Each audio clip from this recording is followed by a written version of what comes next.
live. What's up, everybody? I don't know if I want to play Control Warrior today. I played Control Warrior all yesterday.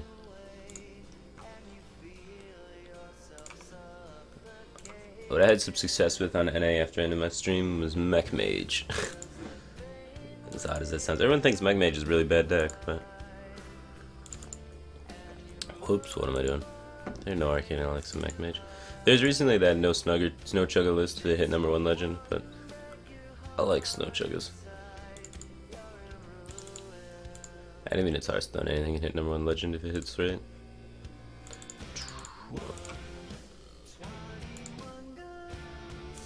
Oh, pass Nitron.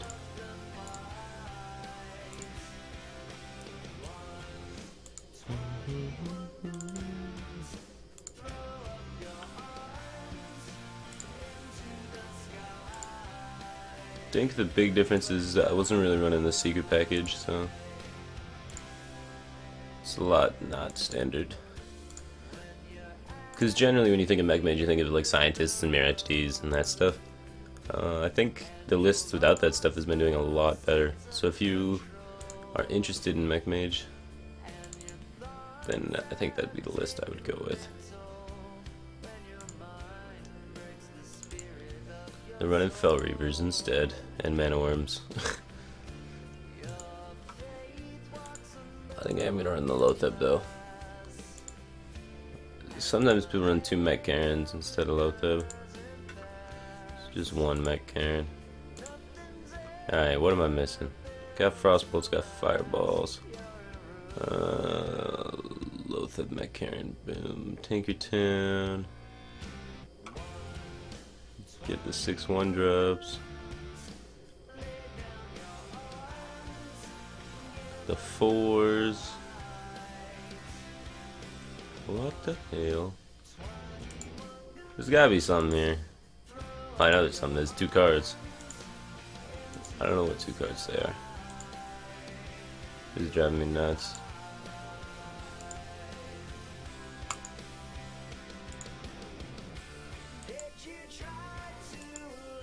I mean, I haven't even started a game yet. I feel like I'm losing. Hey, what's up, Boshimi? What's up, Grand Crusader? What's up, it's Malta? What's up, Inaru? How's it going, guys?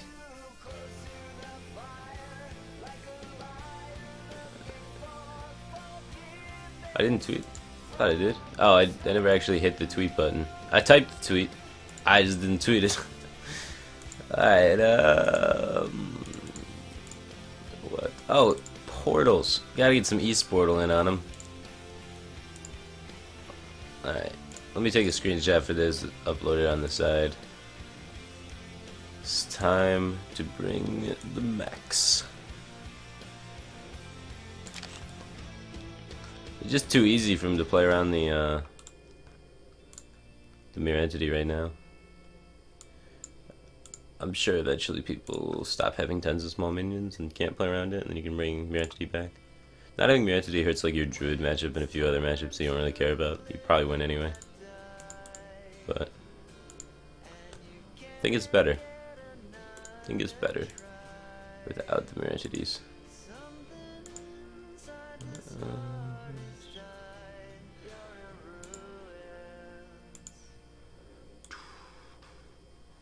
Alright, then just shrink that down to like that size.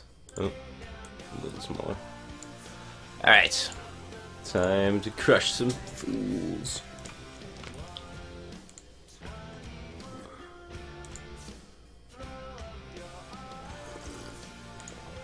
The old Saturday stream to legend. Why no Antonitis? I only have 1 Tinkertown Technician, so 3 spare parts, not the greatest. We go with it. So like Antonitis isn't the strongest without all the spare parts stuff. I cut the Mech Yeti and I cut the Tinkertown Technician, so that's -2 spare parts from normal Mech Mage. Also I cut the Secrets, that's -2 spells. So it's like running out of synergies with Antonitis, so I'd rather have a Mech Karen.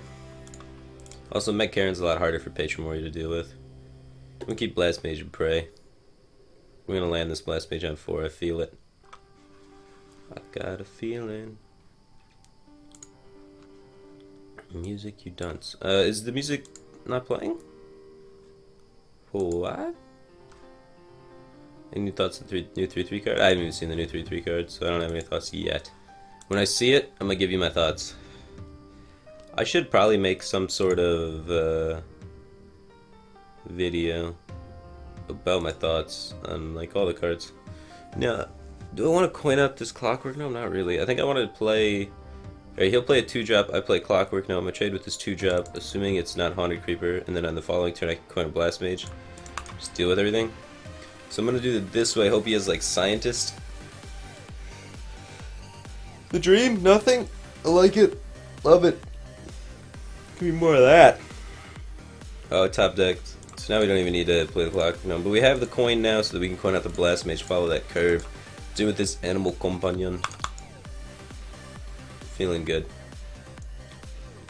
And here it comes. Not a random huffer. So odds are 3 of the 4 missiles aren't hitting this, so I'm going to hit this first, maximize damage to face, because it matters. And then coin out this Blast Mage. One's going to hit it for sure. Yeah. Only one, I guess.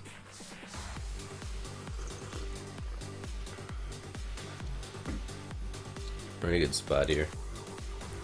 Cancering up the EU. Alright, I'll look at the new card and tell thoughts. Let's do it.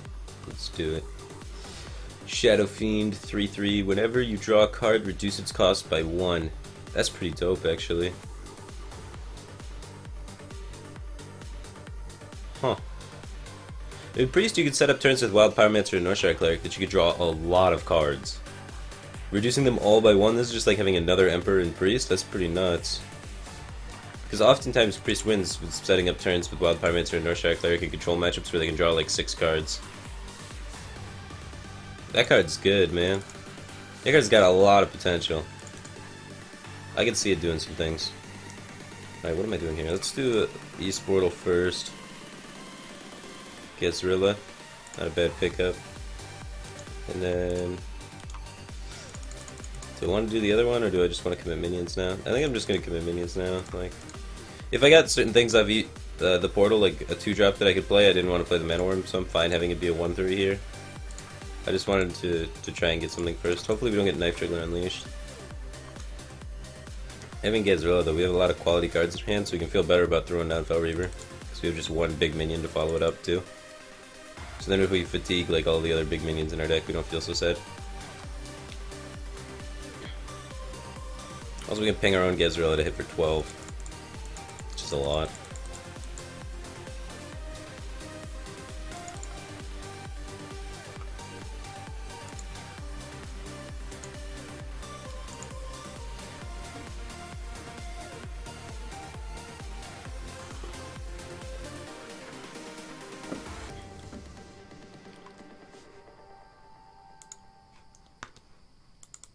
Uh-oh.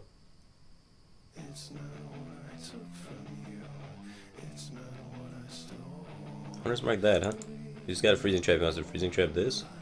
It's kind of weird.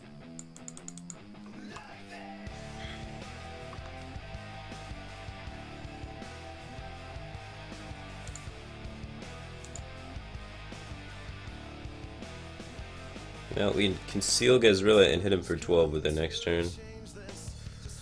Or we could play Fel Reaver. I think Fel Reaver's better, so we can set up for Blast Mage. Because Conceal Gezrilla's not going to kill him. So it's better just to be able to get a Blast Mage down and start clearing crap.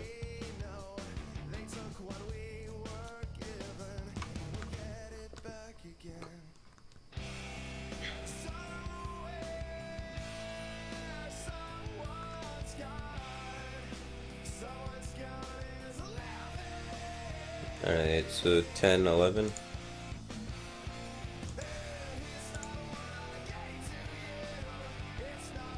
I don't know, we could just set up lethal. You get taunt up though, that's the scary thing. I mean, how does it deal with both of these things?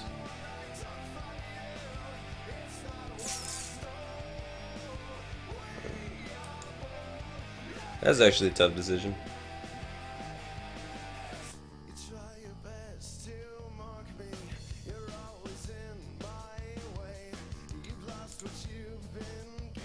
mean, this is only good if he kills the Houndmaster. Alright, we'll just YOLO. Cause fuck it. It's Saturday, man. Got YOLO.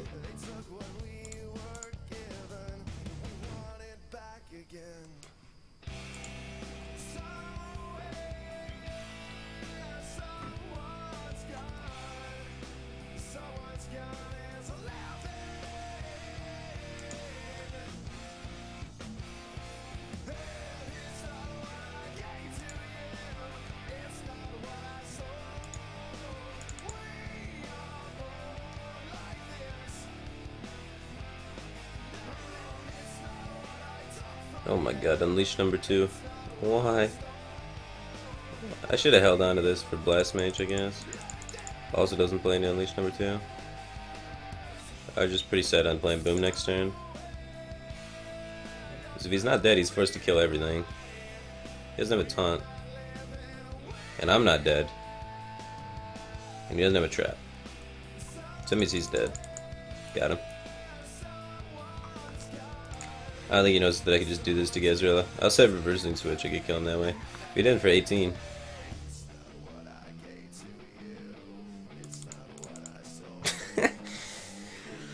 Oh, Gezrilla. It's so good. It's so good.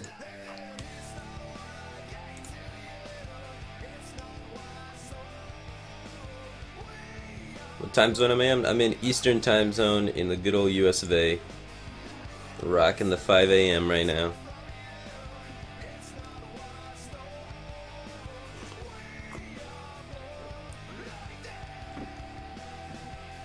Do you think there's enough time for the new cards to be built into totally new decks that are competitive enough for the World Tournament? Yeah. Yeah, the World Championship is definitely going to be using the new cards. Still got, like, plenty of time for that.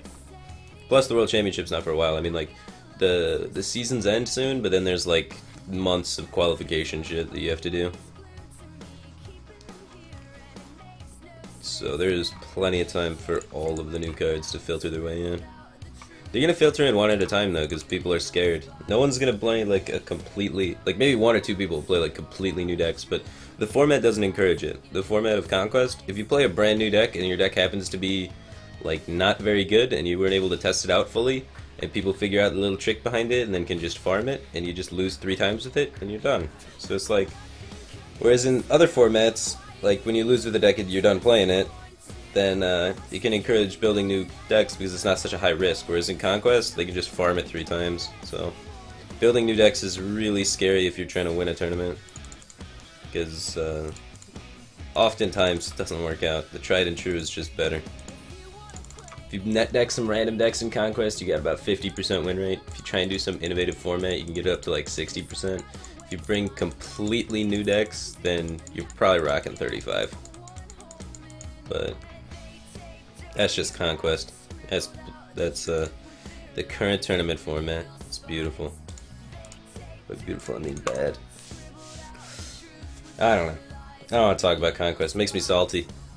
Because I'm a tournament player and I love tournaments, and Conquest is just like, ugh, vomit inducing.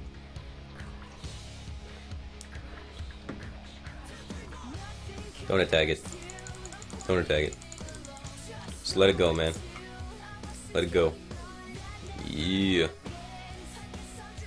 Alright, kill that guy. And does this mean he doesn't have a War Axe in hand? It probably means he doesn't have a War Axe in hand. He's already used the coin, so the next weapon that comes out is Deathblade on 4. It's the best bit of it. I want to get two power minions in play so I can just trade with this. So I kind of want to do this over doing a Noyatron. And it sets up for Portal and Noyatron next turn. This is weird, playing off curve in a tempo deck, but felt like it had to be done. Vorteron just subscribed for 8 months in a row. I appreciate it, man. Thanks for subscribing.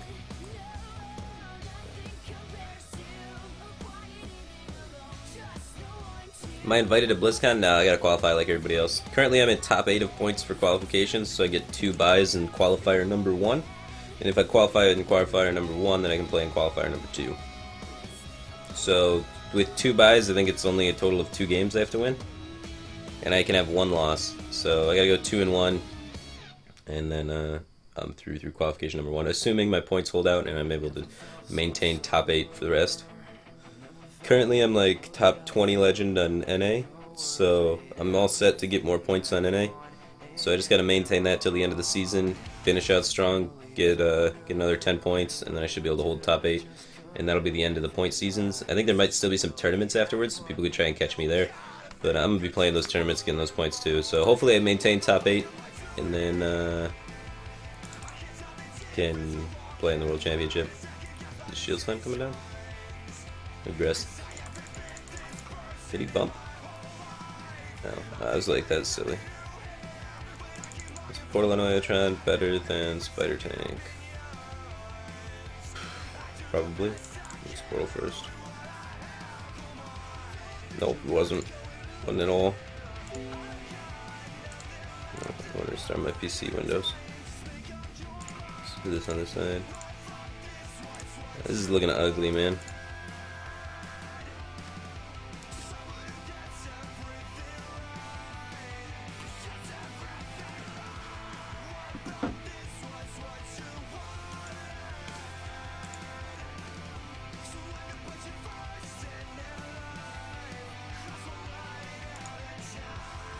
Alright. This Acolyte's awkward. And we can't really do anything without committing huge amounts into Brawl. I guess if he has Brawl, we just lose. Or Mech Mage. Let's just fully develop, kill the Armor Smith. We're ready. We're ready to be brawled. He's got it on 5, we're dead. We had a slow start.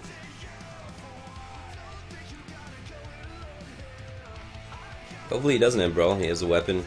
We block him out with Snow Chugga forever and win.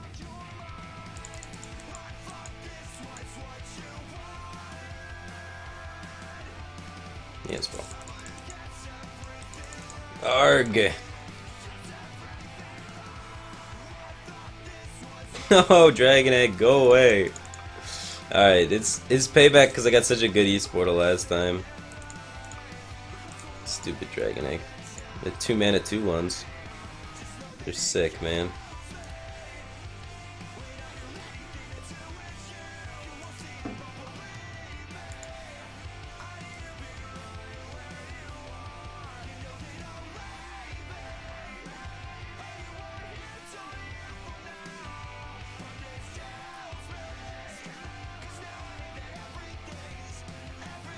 No, the points don't stack. You take the highest one of every single server. This is awkward.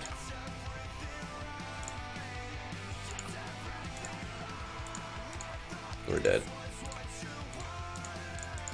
Look at these little dragons, though, man. That Dragon Egg hatched twice. It's twins. We got twins. Yeah. Play your Barongeddon. Thank you. That was embarrassing. Sometimes aggro fizzles, man. Sometimes aggro fizzles.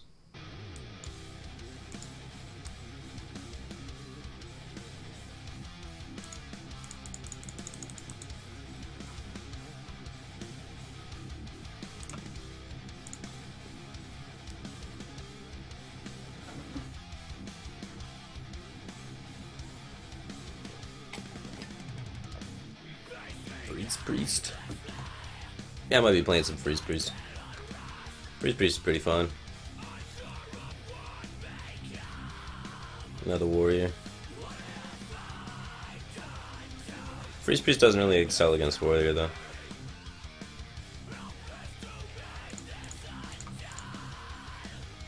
We don't have coin, so I guess we just keep this curve. That is a sick curve. We got this one. Feeling good. We don't have Ezra Drakes, which kind of screws the warrior matchup a little bit, because just that extra cycle in the middle there is really strong. Because otherwise you fizzle out too quick to really deal with warrior's minions. And we lowered the curve by adding like mana worms. So like control warrior especially is not what this deck aimed to beat. Sometimes you're fast enough to deal with patron because they have like less removal because they don't have like taskmasters, and some of them don't have 2 armor smiths and stuff like that. They only have 1 more X. But Patrol Warrior usually can just stabilize completely fine.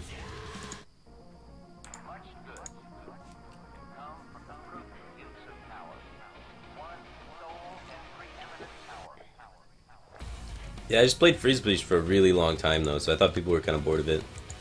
Because I played Freeze Priest for like weeks.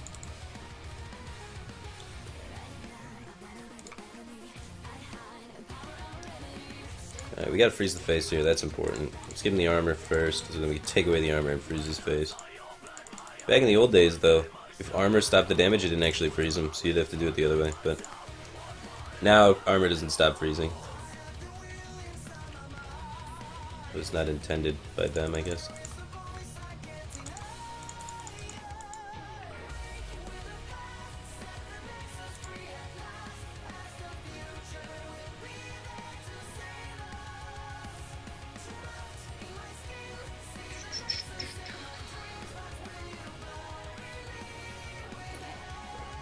Can I bring Freeze Priest into Worlds? I have a Conquest lineup for Freeze Priest that works. I wanted to bring it to Archon Team League, but my team wouldn't let me. Is it worth to try and protect the Snow Chicken? Might actually be. I might try and protect my Snow Chicken. So Deathbite can't just blow me out of the water here.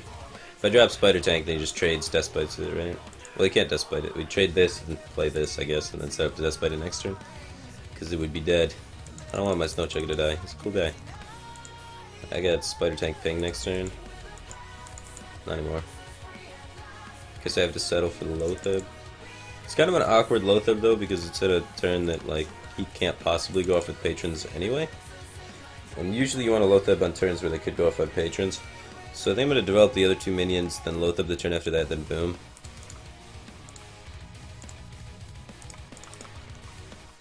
Because next turn he could go off with patrons with patron and rage whirlwind. And we don't want that. Whereas this turn he could patron, enrage, and then we'd be like, okay, kill all of them.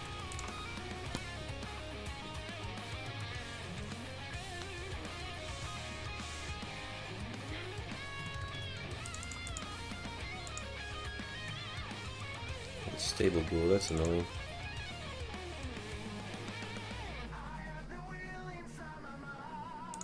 Doesn't have a Deathbite up. We could play the Shredder here because the curve fits, then go boom into Loatheb. Because this we could go here, ping, and then we could still freeze the face. Get a Shredder down. Otherwise we don't get any value off that 2-1. We could reversing switch. Then we can't play any minions though, so we can't reversing switch. So we go here, and then keep freezing the face. That's important. Now what do I do with this minion? I mean, I guess I hit here.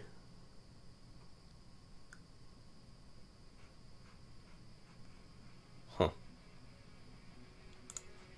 I guess. We don't want to set down the 1 health so it dies to a whirlwind effect, so we don't want to trade into the Gnomish. Alright, hopefully he doesn't have Patron Enrage Whirlwind. If he doesn't have that, we should be in good shape.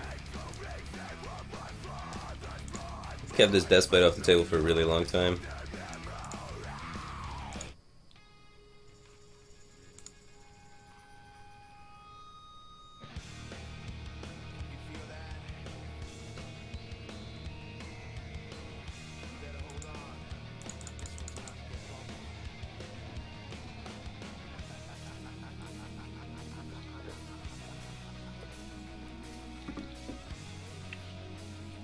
Warsong Commander's coming out, huh? That means he's got another Warsong Commander in his hand.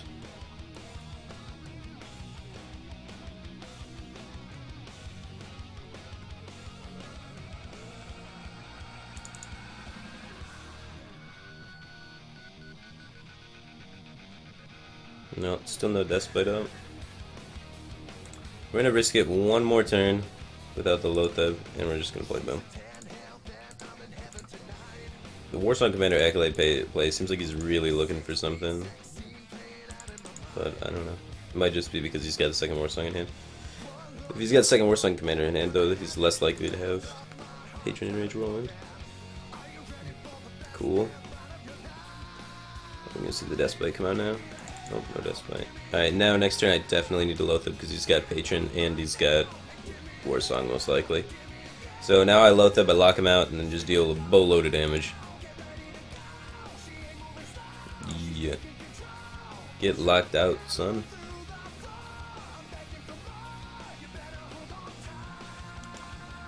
Inner Rage? Oh, he's probably got another Inner Rage then. Or he doesn't have the Patron combo, one or the other. That's pretty cool. Spider Tank's good top tag. Alright, so then let's just go here. Yeah, because I want to play the Spider Tank. We're under Loatheb effect, so I just want to extend the board as much as possible.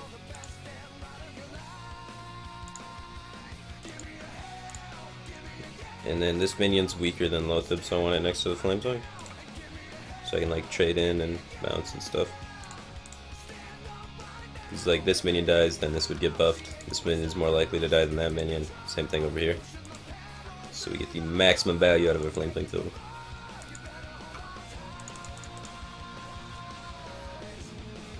And I think we set up a good lead here with this Loatheb. We took a lot of risks though. We had to like kind of evaluate, does he have Patron? Is he going to go off on Patron? And the fact that he didn't have a Despite up, he didn't have that Whirlwind set up there, made it more likely that he wasn't going to go off on Patrons, and how he was playing with his, like what cards he was using, how he was prioritizing cycling and not trying to set anything up, is how we kind of assumed we could hold on to the Loatheb, not play it on turn 5, do a few weaker turns on turn 5, and then a weaker turn on turn 6, because we couldn't play our Loatheb, save it for this, and then lock him out and win. Kind of what you got to do with the Loatheb.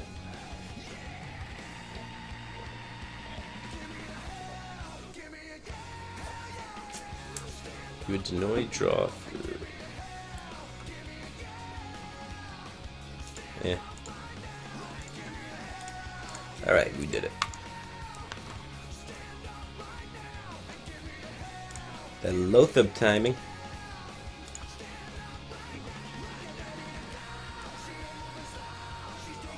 Why is Fel Reaver a good card here? Hits for 8.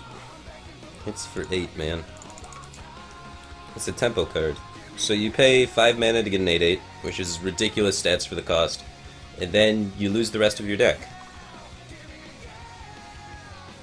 But if you can finish the game with the cards in your hand based on getting a high value off unstable portals and having other high value cards in your hand, it's really solid, you win the game. Pitch back in a stable portal. I'm gonna look for mechs to go with Mech Warper. Probably keep the Frostbolt just in case. With the Mech Warper hand, sometimes you hold on to it a really long time until you can guarantee value off the Mech Warper, and that's why Frostbolt's good. Also, just having another 2-drop in case I want to YOLO the Mech Warper is good as well. This is a curve that seems like pretty YOLO Mech Warper is good. He only kept that card, so Glaive Bazooka possibly. Alright, so options here. I could coin Mech Warper. If he has Glaive Bazooka, then he kills it and then goes face for 2, and I'm behind. I could coin an Oiatron this turn, then it dies. I do the same sort of thing. I could pass this turn, the next turn Mech Warper, coin an Oiatron. An Oiatron hopefully soaks up whatever he does, and then I can try and follow out the rest of the turns with reduced cost minions. Is that fast enough though? I don't know. We'll find out. I think that's the best way to approach this curve.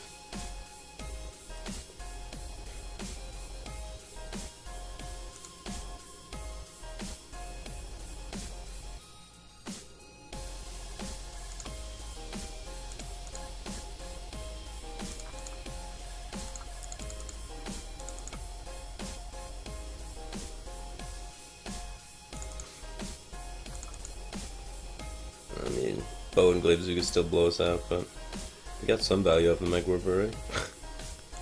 Yeah, I don't know, maybe coining it out was better. Then it only loses to Glaive Bazooka instead of Glaive Bazooka and Bow. Oh, we look okay. Miss? Sweet.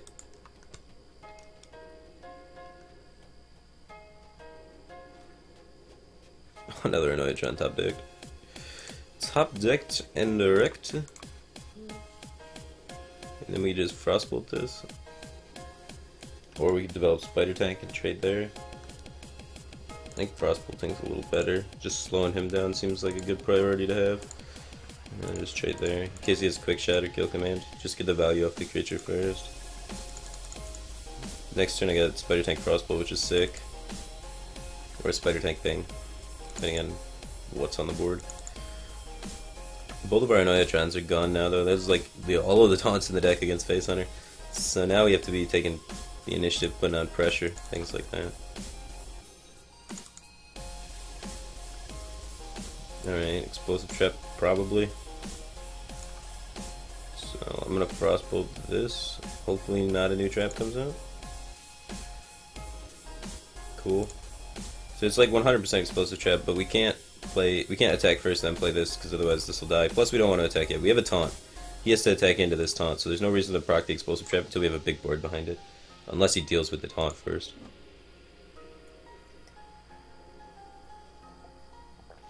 So he gains an extra bow charge, but he had to waste a bow charge hitting our taunt anyway, so we're okay.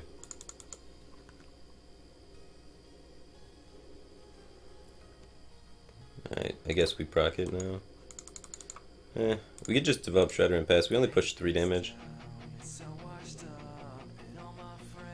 The downside is we can't develop Cogmaster, so we lose a 3-2 in play to maintain a 2-1 in play. We could trade with minions. I think it's fine. We miss 3 damage, but he misses 3 damage as well because he doesn't get the second bow charge. And this sets up to take 2 now, I guess. That's another downside.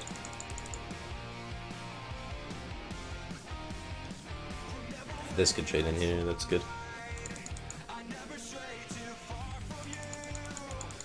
Smorg. Where's our Blast Mage?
So we got 4, 7, 8.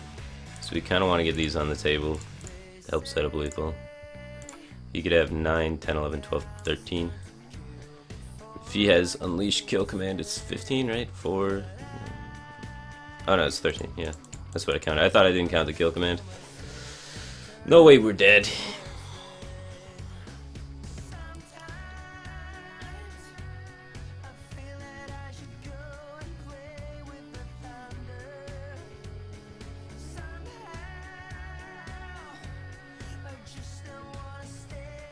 Interesting. Got the taunt spare part, sick.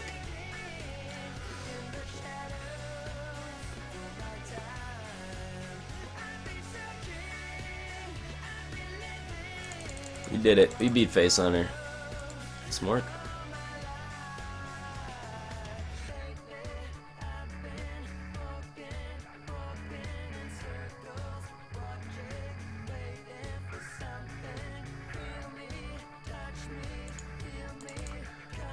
I was at 15, Unleash is 4, Kill Command is 5, Scientist is 2, Hero Power is 2, makes it 13, right? 9, 10, 11, 12, 13. So Unleash, Kill Command, Hero Power wasn't lethal. 2 off.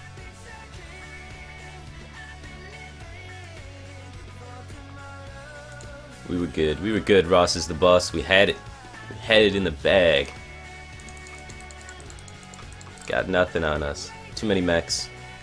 Oh, we actually drew Blast Mage. Now I don't have any mechs to go with it though. I am gonna hold Blast Mage though. This card is redonkulous. Let's find some 2-drops. We got extra 2-drops in this deck to help out with this problem. There we go. We got one. We got the double 1 into 2. Yummy. It makes Black Mage awkward because you want to save coin for Blast Mage usually, but double 1 into 2. I mean, that's a 1 mana 2/3. That's a zombie chow with no drawback. Oh my god.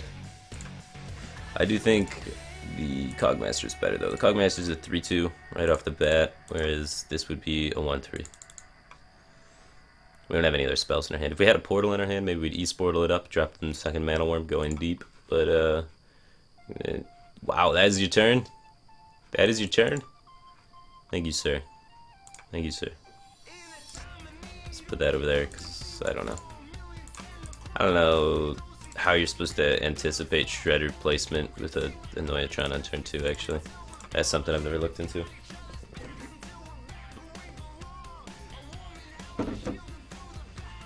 A lot of coffee. Fireball. I should kill that. Like, bad things happen when you don't kill Leok. He just, like, unleashes here and, like, plays a Timberwolf and kills my whole board. Like, this is good. We got this Blast Mage coming down. We got double mech on board. There's no way he can clear them both. There probably is, but there's no easy way he can clear them both. Feeling good. Ideal start is ideal.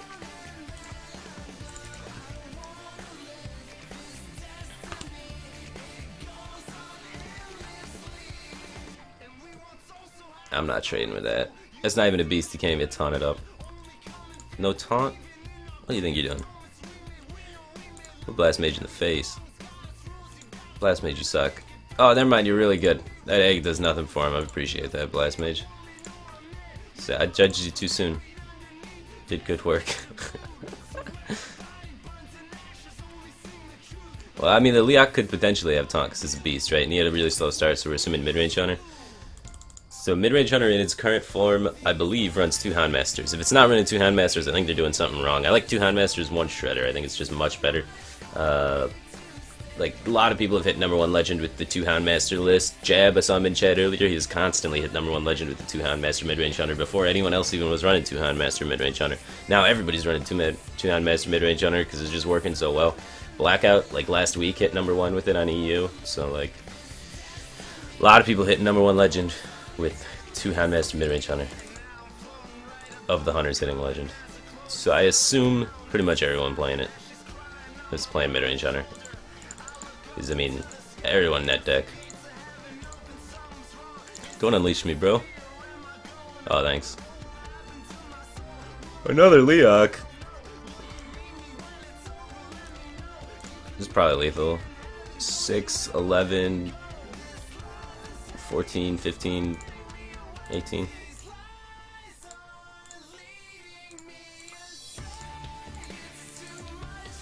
Boom.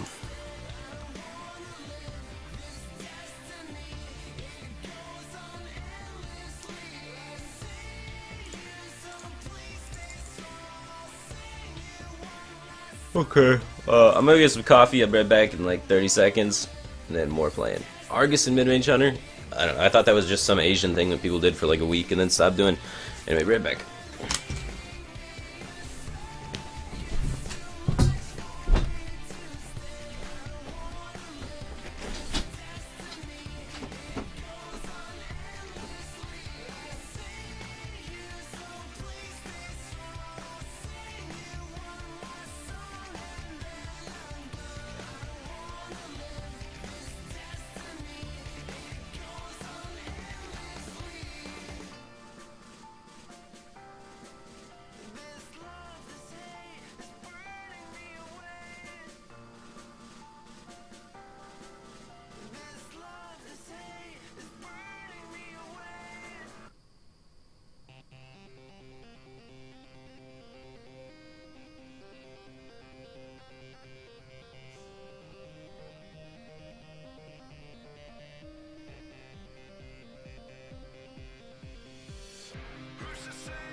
Alright, we're back.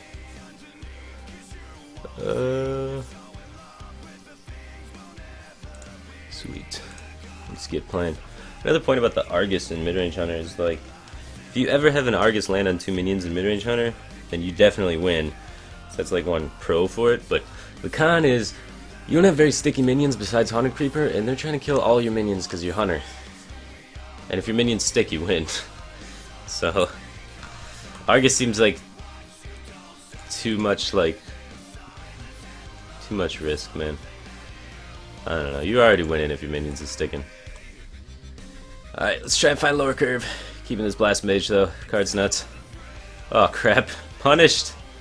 Punished. Tried to go deep, didn't get punished. Got punished so hard.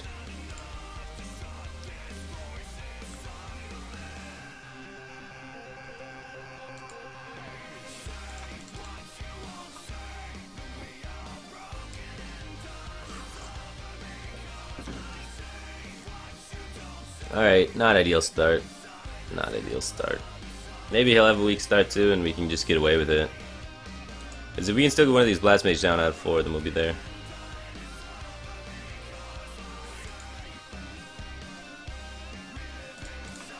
Alright, 3-2 is better than removing his 1-1. Weaker to Glaive Zuka. Weaker to Coin Animal Companion Leok. That's about it. No Coin Animal Companion Leok, no Glaive Zuka. One time. And we just get a solid Spider Tank down. He doesn't mess with it. Blast Mage, GG. GG. Coin. It looks like he got Leok. He already queued up the trade.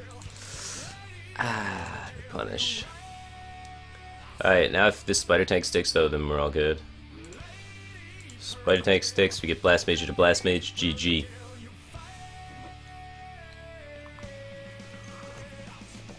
No kill command. No Glaive Zuka. No Hunter's Mark. Yeah. Alright, we'll probably bump here first. Bump here first, Blast Mage, kill everything. The perfect 4.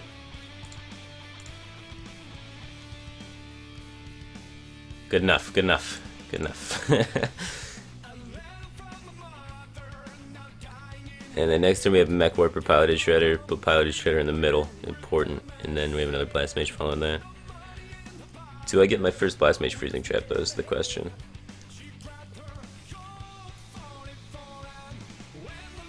What is this play?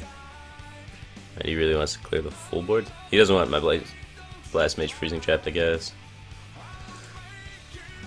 That's okay. We could do Snow Chicken Ping. Because if this gets Freezing Trap, then it's really silly for us. But I'll take the risk. It's stickier. Since it is Freezing Trap, he probably won't kill both mechs this way, and this way there's a possibility he'd kill both mechs. We just really want to mech up to Blast Mage, so this is just stickier. And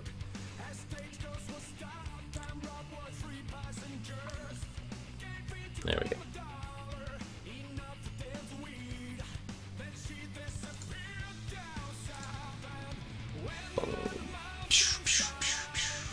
Damn it.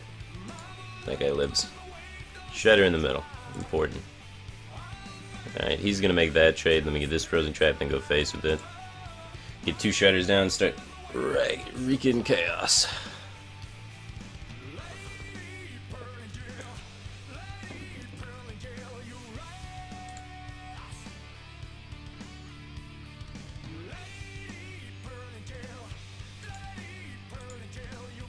Why don't I play Scientist? I don't run any traps, man. I mean, Scientist is a good card, but you generally want traps with it. What is this nonsense? Looks like we got Explosive then Freezing. Maybe I do just proc it. We don't have a play anyway. Yeah. We have to get rid of these traps now. So much burn in hand.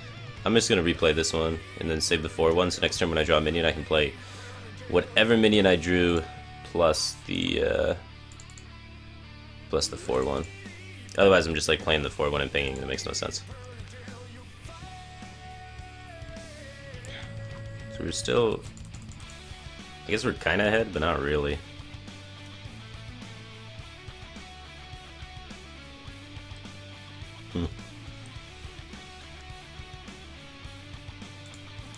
Well, playing our minions, going face, and Manworm there I think is fine. I'm gonna ping this so that I can ping Frostbolted next turn. Also, if it trades, it dies. If it trades here, then I get Frostbolted. If it trades here, it just dies. We got 9, let's see, plus 3. Taunt, that's cheating. Alright, lines up with Fireball, those were good.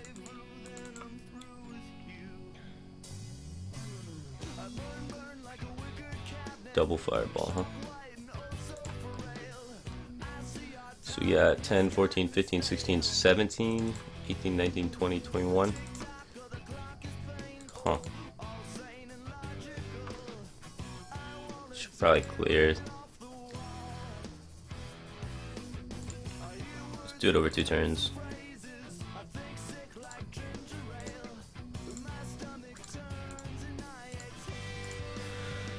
Alright. So we just need a minion to live and we win. Any of the 3. Any of the 3.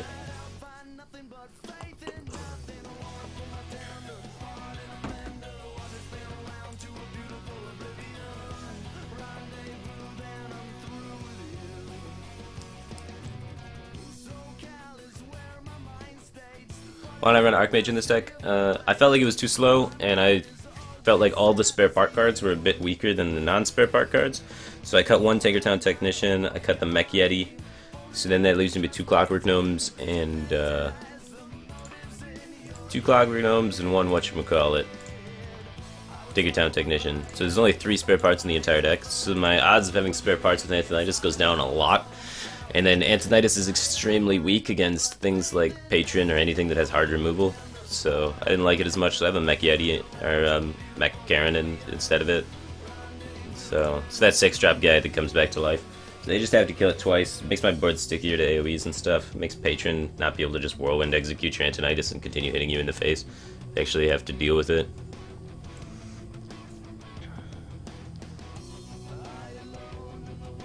So just trying to speed up the deck a little bit, especially since we're running Fel Reavers and Mana Worms. With Fel Reavers and Mana Worms, it felt like the deck needed to be a little faster. Alright. Do we even keep Clockwork? No. Probably not. Gotta find like Snow Checkers and stuff. Not bad, not bad. Hopefully we can East Portal this guy. How to beat Grim Patron Warrior? Hit him in the face really fast and hope they can't deal. We're gonna go for it. Full aggression. They only run one War Axe, so like oftentimes you can put a lot of heat on them really fast like this and they just die. It's much simpler than like trying to play some crazy control deck like Sock Control Warrior. Those games take like about an hour against Patron and sometimes you still lose. This one takes about 5 minutes. Uh-oh, it's Deathlord Control Warrior. Never mind. Hold the phone. Alright, so let's just develop Spider Tank and freeze it. Do I want to sink this in to play around Whirlwind a little bit? Probably. I don't need it anymore anyway. Should have sunk that in first.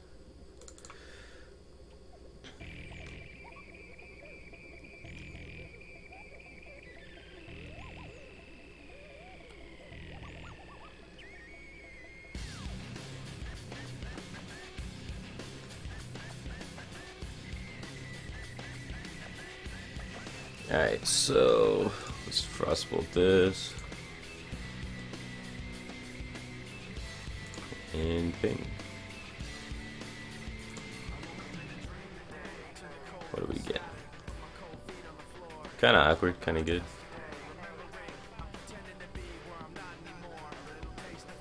This needs to go face, because we got freeze face. I want to keep that alive, so I'm gonna do this. I suck so much damage in that Armor Smith though, but we keep him frozen. As long as he doesn't have Brawl exactly on 5, I think we're in a good spot. Cool. Got this Blast Mage out there to deal with that.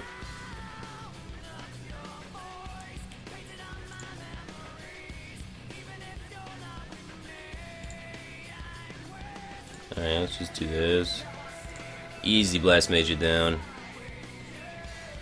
And then Time Rewinder this one, because it's a 5-1. And then just hit him in the face more. No Brawl. No top deck Brawl.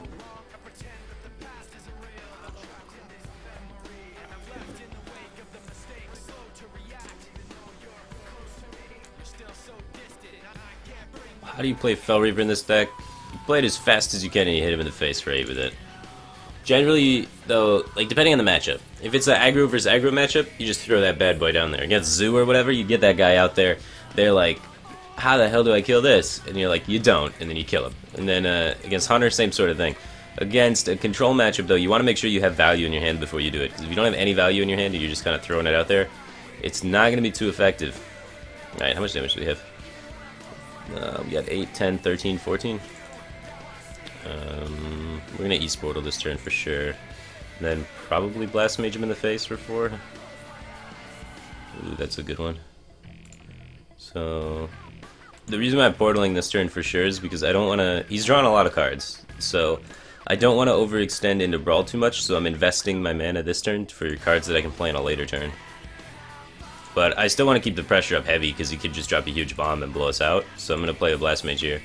But instead of developing a Snow Chugger or a Mana Worm or whatever, I'm holding back these creatures, spending my 2 mana to invest in a play in a future turn. So I'm spending 2 mana this turn so that I can use it next turn. So technically this is a 3 mana card because I spent 2 mana this turn and 1 mana the next turn that I play it. So just don't want to overextend too much into Brawl since I'm already just dominating this board like no other.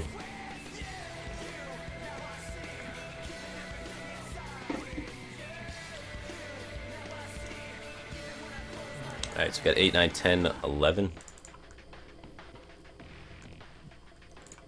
Alright, let's pull another East Portal out here. So now how much? We got 8, 9, 10, 11, 12, 13. We can get up to 14. We can't lethal him this turn though. Am I going to trade with that? It doesn't have taunt. That's disgusting. This is disgusting, man. These spare parts have been on point.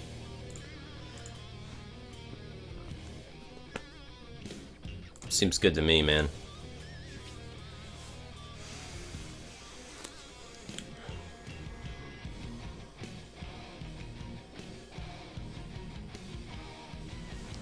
Seems good to me.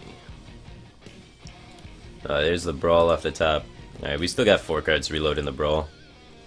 We good. Also, if anything sticks of ours, we win. Because they're the abusive.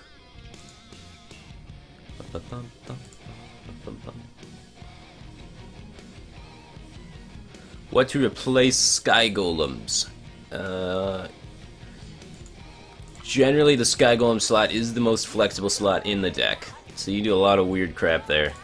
So, let me just go over that real quick. What I think about the Sky Golem slot. So, Sky Golem, I like to call him Mech Karen, because that's basically what he is. In Lotheb, this is like the weird slot in the deck that you do whatever you want with. Like, a lot of people like doing, like, the standard Mech Mage is like this gone, and like that there. That's more standard. And then there's also like, you can cut Lotheb and Antonidas and do like 2 Mech Karens.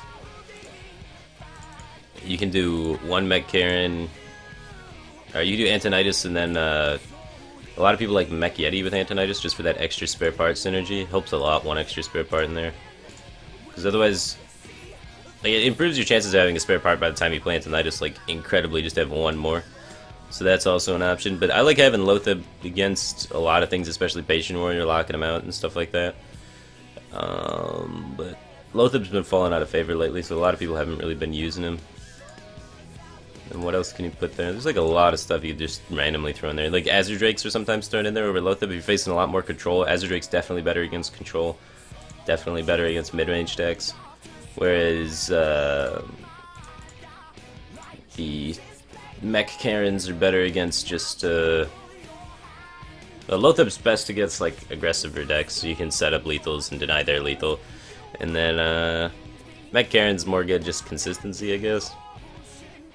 Sticking to the game plan and just trying to pressure him out really fast. Combos with Mech Warpers, so you can get dirty things that way too.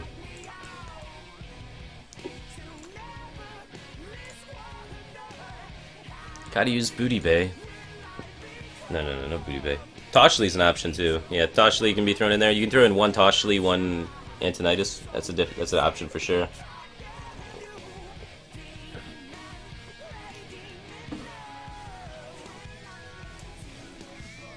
Mech Karn? Yeah, Mech Karn. Where's the Blast Mage? Show me the Blast Mage. Show me the Blast Mage.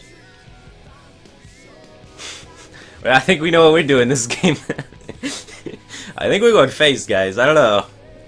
It might seem like we're going face, and we're just discarding 20 cards from our deck this game. Here we go.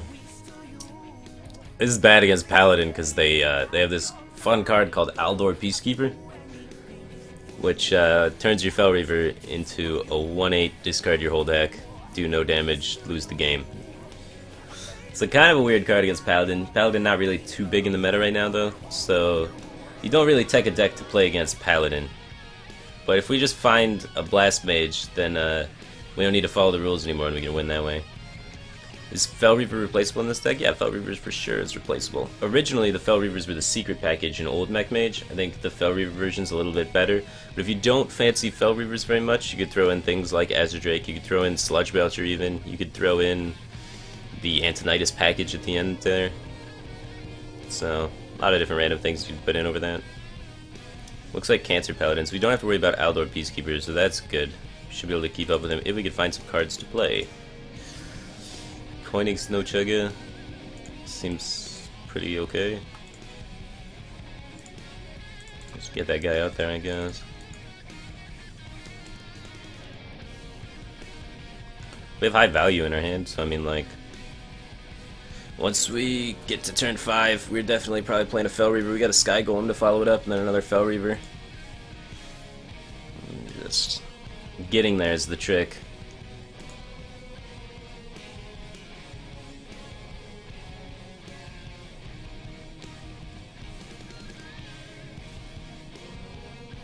What about Fel Reaver Priest?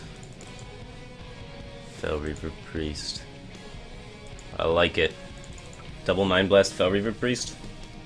Seems strong. Now, but usually, the thing about Fel Reaver though is you have to have tempo when you play it. Otherwise, they just play a bunch of cards and then kill it, or play a bunch of cards and then go face, and then you're like, well, crap. So, it's pretty important that you're ahead on the boards. Priest usually isn't ahead on the board on turn 5. Greedy, safe. Greedy, safe. Greedy, safe. Let's be safe. Stay safe. I mean, this puts us in a favorable position on the board. The other side, like, if he only plays one minion and doesn't unleash the dudes, and potentially misses the juggle and the snow chugga, we could be spiraling ahead. But we have a 3-drop lined up. I think we're okay. We give 2 drops to find a 4-drop. We got 4 4-drops in the deck. We'll get there. Wow, we had no thing. That juggle would have missed. We could have had a 66% in our favor. We're still ahead, though. Like, taking the safe route, we still get ahead if he has a weak turn. So I think the safe route's marginally better. I just feel kind of gross doing it because I wanted to roll those dice, man.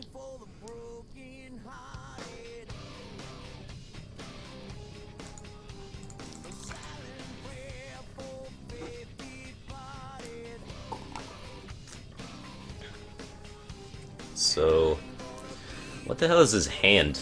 Turn 3 hero power pass? He's just got like Divine Favor, Consecrate, True Silver, Consecrate? Like, what is going on, Aggro Pally?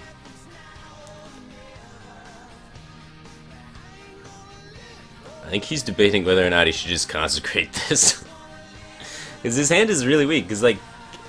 Oh no, he's debating on the Cog Hammer usage here, without getting the effect from it, that's why. Yeah, I feel bad for this guy. We're gonna Frostbolt him in the face. We don't want him using his weapon charges. Want to buff the Mana Worm. Don't have really time to play Frostbolt next turn anyway. I'm playing Fel Reaver. So if this could somehow kill my board using Consecrate or whatever weak cards he has in his hand since he didn't have plays, helps me a lot. If he's trading with his Arcane Golem, that's pretty sick.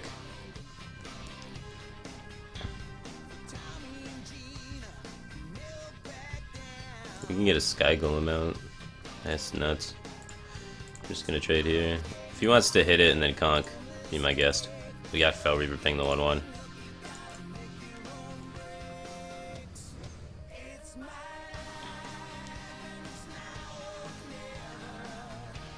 Smork. Alright, there goes Mana Worm. Gotten a decent chunk of damage. Time to set up to race him now. Ooh, Blast Mage, even better. Let's see where he goes first before East Portal. Yeah, I'm gonna ping. Every point of life counts. We have board control. Solid. Didn't even need the Fel Reavers. Didn't even need them. Yeah, we would have played Fel Reaver for sure if he didn't ramp us up to Sky Golem. Sky Golem's just about as much damage, and we know he's not trading into it anyway because he's a Paladin, so it's fine to save our deck there. Pretty good, pretty good.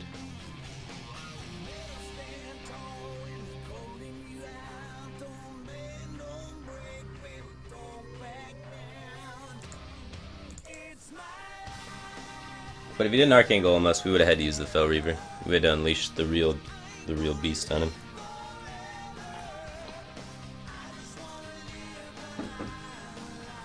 Druid's not as good as it was before. Still a good matchup, but like with Mirror Entities, you could lock him out forever instantly.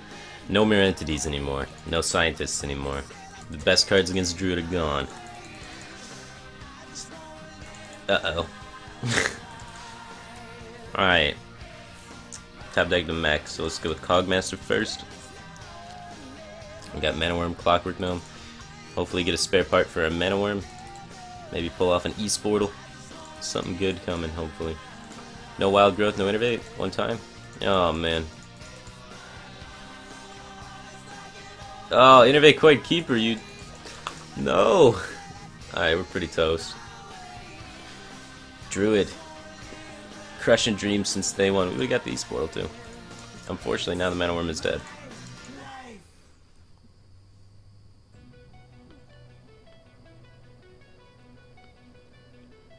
Wild Growth behind Innervate Void Keeper? Are you kidding me? That is disgusting, dude. This guy should feel bad about himself. What the hell?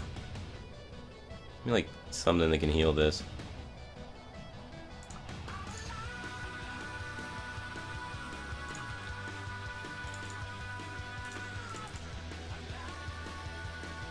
I can protect this with the taunt spare part later if he doesn't hero power here. Smart commander him in the face, hopefully. He just picked up another card. Better not be another innovate. Oh my god. This guy. This guy. It's smart commandered.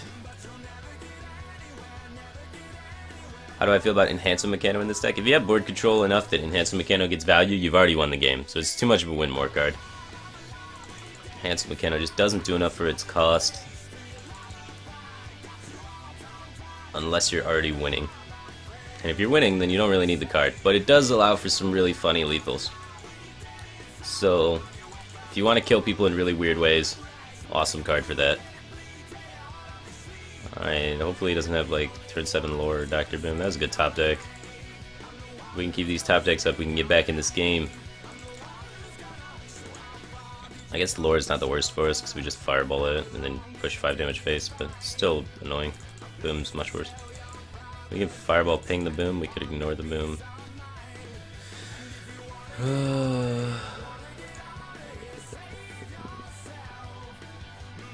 It's probably better to kill it.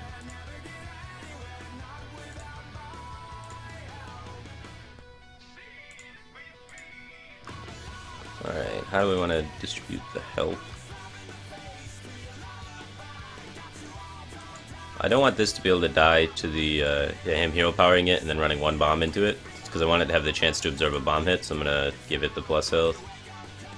And then go face here, and then just play my own boom, and hopefully he doesn't have Big Game Hunter or a way to deal with boom, and we spiral the game from there.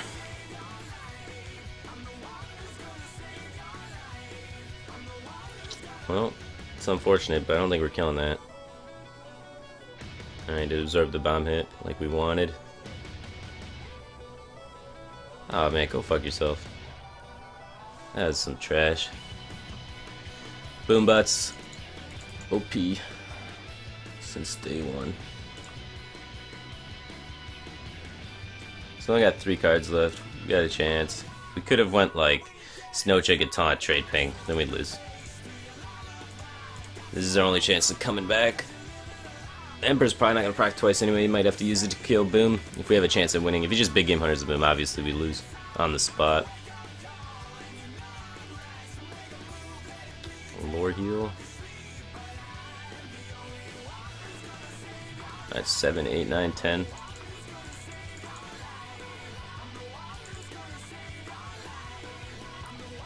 Now, my Boombots need to do what his Boombots did. Be super busted. So let's kill this guy and set that guy to 1. Oh yes! There's justice in this world! There's justice! Yes! Yes! Oh yes! Yes! Sweet justice. We don't have Tony, so I'm just playing that there to play it. Get that Snow Chicken taunted. It'll probably help us somehow, maybe. Sweet justice. Beautiful. His Boombots did the same thing to me. His Boombots did the same thing to me.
Alright, what do we do? I think we East Portal. Because we want to be able to ping with whatever we're doing. Okay. 5-5. It's like low thubbing and pinging. That's sick. That's what I wanted to do this turn. Works out. That's good. Still dead.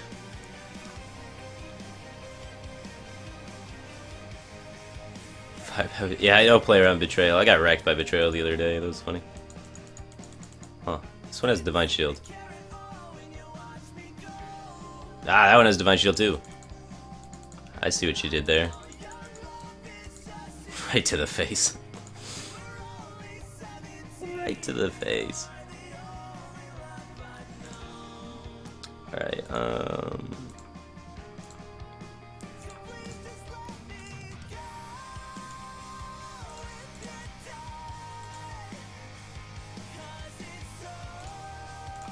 we're so dead. Let's slow start against aggro Pally though.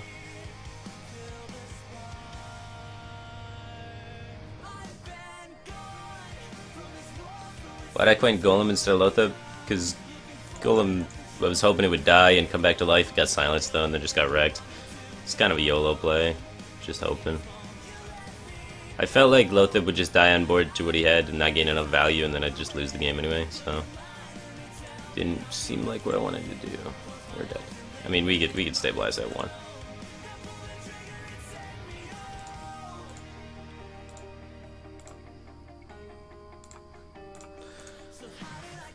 Ugh. Cancer versus cancer. Losing to cancer.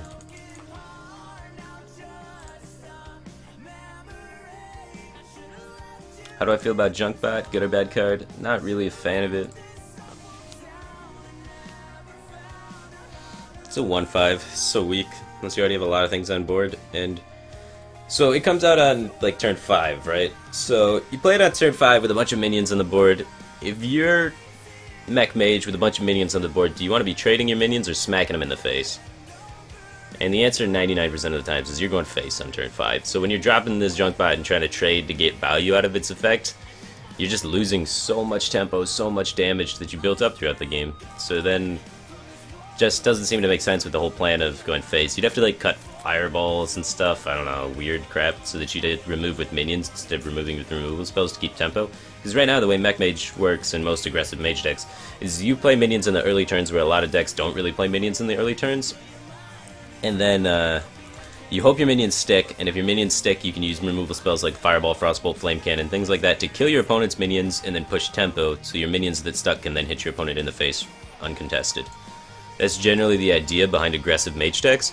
So now if you throw in this Junkbot guy, you're like, alright, I develop all these minions, and then I have these removal spells that are awesome, which is the main reason why people play mages, because the removal spells are just sick. And then you're like, well, now I have to trade my minions, and then like these removal spells do nothing. So that's kind of why I'm not too much of a fan of the Junkbot card. It just doesn't make sense. Why no Flamestrike and Blizzard in this deck? Flamestrike and Blizzard don't go phase. They're really slow. They do that thing that I just talked about pushing tempo, but the problem is really, really slow at pushing tempo. Like, it's super late. But I could see running one being quite reasonable. Let me get Shredder down. Ah, damn it, I didn't put it in the middle. Don't do this, don't do this. Put it in the middle. Put it in the middle. Flame Tank Totem, Direwolf Alpha. Good stuff happens when you put it in the middle. I mean, my board's getting Blade Flurried anyway or something soon. It's probably okay.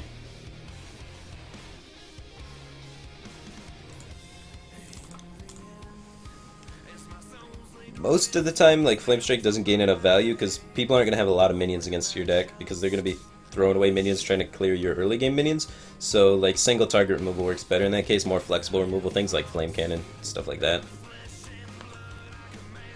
So that's kind of why I don't like Flamestrike as much. It's a mech? It's not a mech. Alright, we don't really care about this. So let's just Lothar go phase. And then set up to go Snowchugga Blast Mage, where you can't really do anything this turn. And then Blast Mage should clean that guy up without me able to ping it. so I can just follow curve better.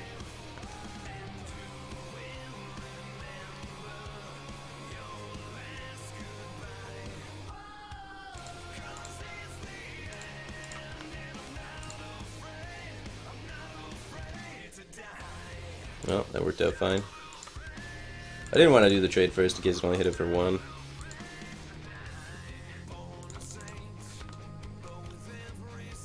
We got lethal setup, 15 damage incoming. Solid stuff. Is this a good deck to climb ladder from lower ranks to higher ones? I believe so. The games play really quick, which is really important, especially in the lower ranks for climbing. A lot better than Control Warrior. Control Warrior games take forever, but my win rate with Control Warrior was absurd. We were only losing like 1 to 2 games a day, whereas this deck you lose a lot more, but you also win a lot more. So the climbing is actually, I think, faster, just because you can play like 3 games in the time it takes Control Warrior to play 1 game. And if you're going for like power climbing, then you can like identify when you're supposed to concede pretty quick. Because you can be like, well, I don't have a really good hand, it's turn 2, I lost tempo already, concede. And just move on to the next game, and just power through ranks by just playing like so many games per hour. Which is really a huge factor when trying to push for like top legend ranks or trying to climb legend really quick.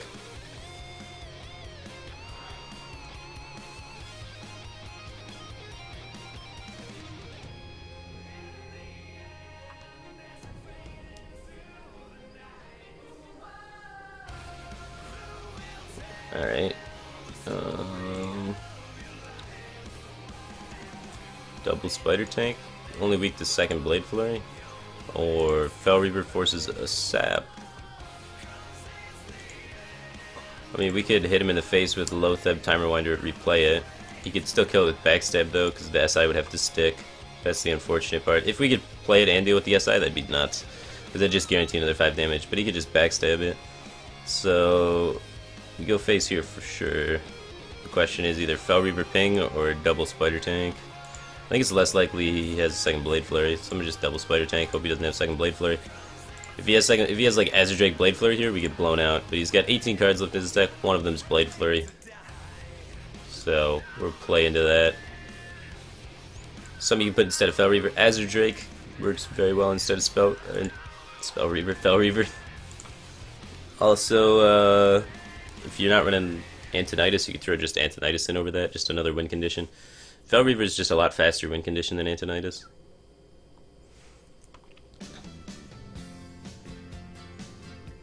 Alright, Sap's gone, so we can play Fel Reaver.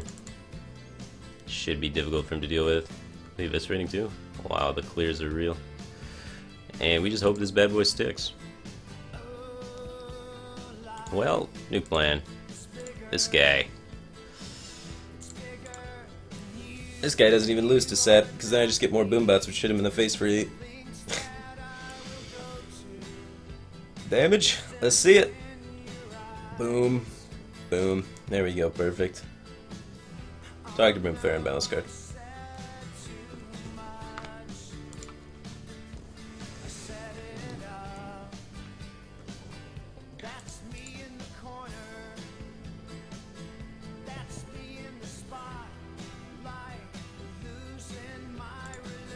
Why don't you play your Championship Hunter? Well, BlizzCon was like last year, and there were different cards out during that time, so the metagame and everything's changed a lot in Hearthstone, and it does like about every month or so. Just the new decks that are good in the format change as people start playing different things, and whatever becomes popular, there's different counters to it, so different decks are better. So generally, decks from a year ago are really bad. Because it is good that way, because if the same deck was good all the time, Hearthstone would get really boring. So it's good that things counter things. I'm gonna keep this hand. We got 2 mechs, which is sick. Got a 3rd mech, which is sick, and a Blast Mage. Got a pretty quick start here. Hopefully get this Blast Mage down on 4 with some value. Crush things. Do I think Zoo or Control Warrior is better in ranks 5 to Legend? I think Control Warrior is better than Zoo in those ranks. Control Warrior is definitely going to have a better win rate. Zoo's going to be faster, but I don't know, man. I haven't been feeling Zoo lately. I'm going to take the super aggressive approach and hope he doesn't have Borax. If If he's patron, they only run one War Axe, and if they don't have War Axe here, they get kind of screwed. So I do this like every time against Warrior, pretty much, and just hope they don't have War Axe. I don't have a play if he has War Axe, so that's the scary part, but they only run one in patron, so you kind of have to do this now. Eventually, if Mech Mage becomes popular, they're going to start throwing 2 in, because this is why Mech Mage can deal with patron. Like, if I get War Axe, I lose. Like, and them only running 1 cuts down their chances of being able to War Axe that from 50% down to, like, whatever it is. So, really solid for us.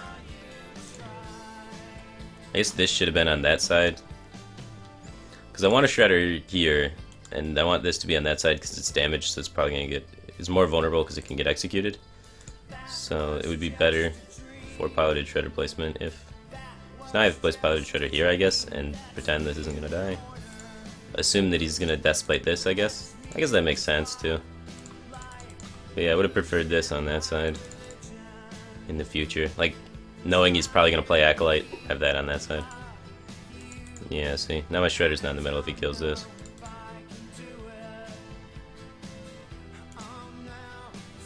Well, we got a lot of damage here. Ooh. I'm gonna play Shredder. I don't want to commit Blast Mage into Brawl, because then he can just pop my Shredder and Brawl, because it's turn 5 coming up. Now he can pop one Shredder, Brawl, and then another Shredder's still there. And I could hold back the Annoytron, but I think it's better to actually play the Annoytron, because then he can't pop either Shredder going into the Brawl. Well, I guess he just weapons down the minion that comes out afterwards. Eh. I think it's still good. We get 3 minions left at the end of this, the 2/2 drops, and then 1 other minion. Or we get a Shredder and a 2-drop. Why worry about placement of Shredder minion? Because every 1% advantage helps, man. You gotta make sure you play perfectly when it comes to the big tournament day. So when you're playing on ladder, you gotta think about, how can I improve my game? Where's the little things I can do differently? Shredder placement is one of those things that I've been struggling with a lot lately, because it's something that I've never really bothered to think about too much, and if it wins you 1 game in a best-of-5 series, then that could end up being like, I don't know, like $10,000. So it's something worth thinking about. At least for me, I like to think about those things. Alright, this seems like a good Lothar board. Yeah, I don't even think that's worth killing. I didn't count if I had lethal. I had lethal if all 4 went phase. So this is better. GG. So yeah, them only running 1 War Axe helps this matchup a lot. But as soon as the Patron Warriors put 2 War Axes in, Mech Mage is just instantly going to fall off. He's just going to lose this matchup every time. So, for the time being,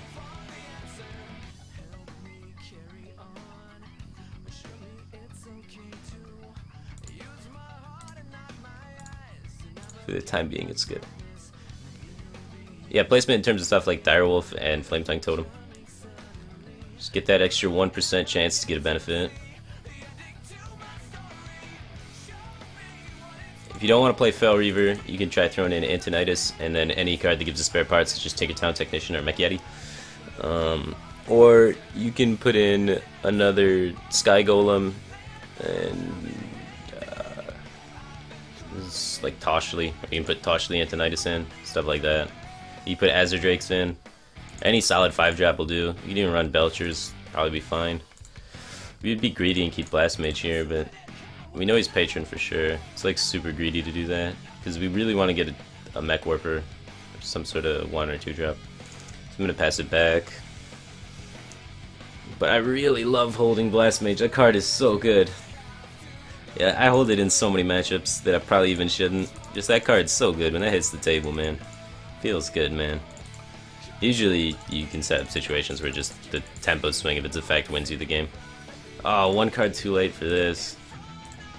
I think we play Annoytron so we don't have something that just instantly dies to a weapon, because the 3/2 body isn't worth having it instantly die to a weapon, whereas like the Mech Warper effect is worth the risk of having it instantly die to a weapon, because it kills your opponent.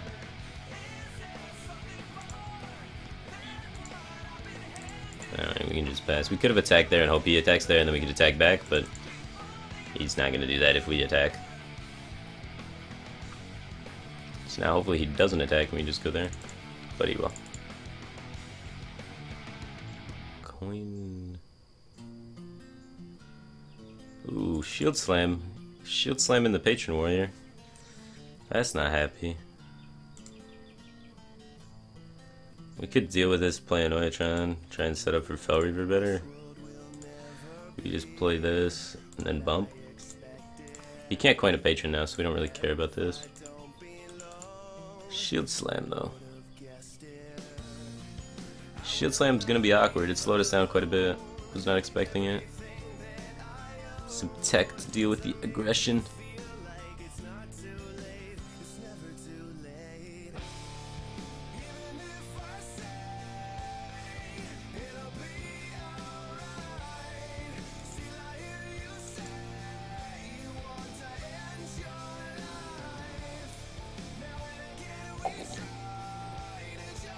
Alright. Oh my god, more unstable ghouls. This guy's deck is crazy.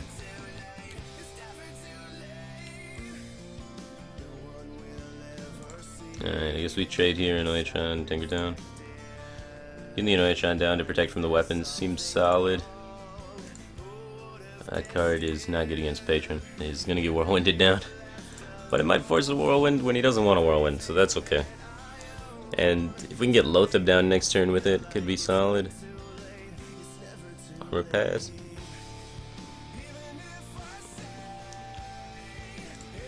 Alright, so Lothab Cogmaster.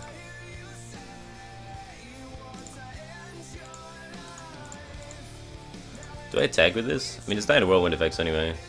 He can't use spells this turn. I mean, it makes it open to Cruel Taskmaster, but I think I'm fine with that risk. Cruel Taskmaster is pretty uncommon. You can't interrage it because of the Lothab effect, so now we can just get in there with this guy. So let's do that. For sure. So now he can Warsong Patron if he wants to. So what we can do to avoid that from getting crazy is we can Fel Reaver and then conceal the 1-2, I guess. Because then he can't bounce. Well, he can't bounce and make more with the Mana Worm either, so we should get the Mana Worm out there. We just don't want one power on the field because then he can bounce off it, then Whirlwind and make a ton of patrons. So let's go here and then conceal this to lower the number of patrons. And then go here, and then go here, and then go here. Just try and make it as hard as possible for him to make a giant patron board sweep. Like, it's still possible, it's just less likely. And he has to, like, execute behind it. Most likely because of the 8-8. So we got Warsong coming in. Patron coming in. Probably Interrage Whirlwind. Oh, just Whirlwind? Hopefully not a second Whirlwind. See, he could have bounced off that Anoyatron twice, and then bouncing off that Anoyatron twice would have allowed him to have 4 more. Because he would have had 6 total instead of 2. That would have been crazy. Instead, though, he does not. Good old Conceal Spare Part being OP. Alright, so we got 8, 9, 10, 15... Unstable Portal lethal. Ancient Watcher, no help. How do I want to clear this? Do I want to get rid of this? Warsong Commander is gone now, so it might be worthwhile to protect from weapons just to have that on the field still. Ancient Watcher I don't think is ever seeing play, because that just adds more damage from Frothings. This is going face for sure. I think we can just ping this off and then kill the Warsong. I don't think we play around the second patron combo. If he's got 2 patron combos, then God bless. I like just protected from the weapon, because if he has execute here, then he wants to be able to weapon down something. And if he can't weapon down something this turn, then we get the Snow Chugga value in. Freeze him, then he can't weapon down things ever. So next turn we can get rid of this Anoyatron because we have the Snow Chugga, we freeze him. Battle Rage.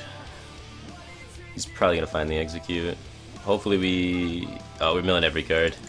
Yeah, he's drawing too much. If he doesn't find the execute, we win. If he finds the execute, we lose. And that's the game. No execute? Come on. Just armor pass. Give me my card.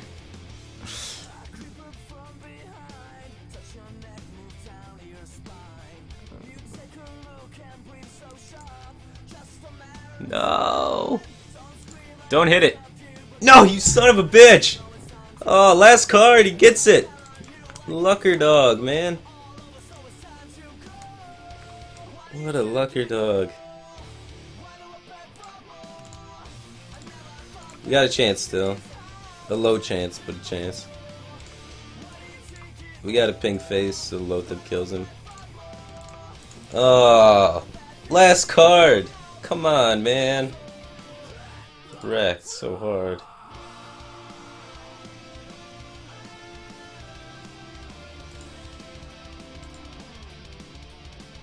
Don't do it to me, man. Don't do it to me, man. Lothar live forever. Don't top deck execute or slam. No execute, no slam. One time. No execute, no slam. No execute, no slam. No whirlwind. Nothing. Don't do this to me, bro. Just die. Yes. Oh yeah. Just die. I don't need cards to beat this fool. I don't need cards. Got there still.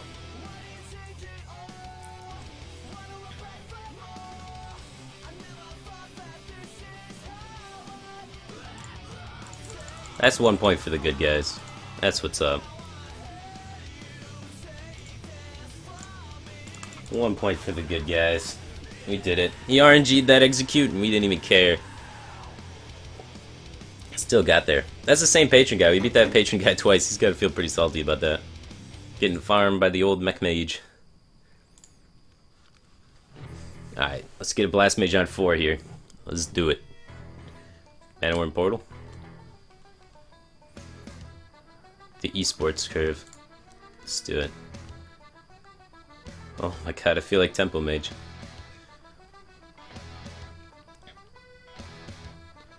Alright, we don't have any mechs. We're leading with Manowar. We're going with the portal. We're hoping for a cheap minion off portal to just tempo out in this matchup. Which is more likely than an expensive minion, so it's good for us.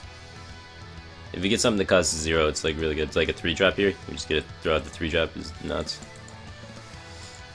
Spider. I got Blast Mage. Give us a mech. Beautiful. The tempo.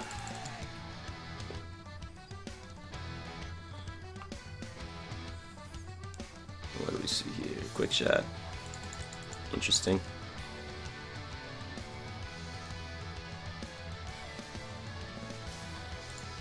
Well, we get that guy out there. Where do we want this guy? So we want this guy here. He's the most likely to die, so we want him in the middle for future shredder placement. And we go here.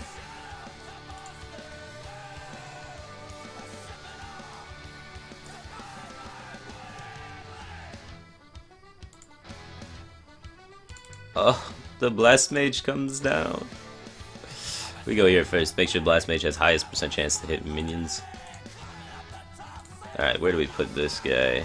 This guy's like least likely to die, so we want him on the outside, and this guy's more likely to die than this guy because he's got 2 health, so we put him on this side. I guess it depends on where the Blast Mage things go. Alright, good.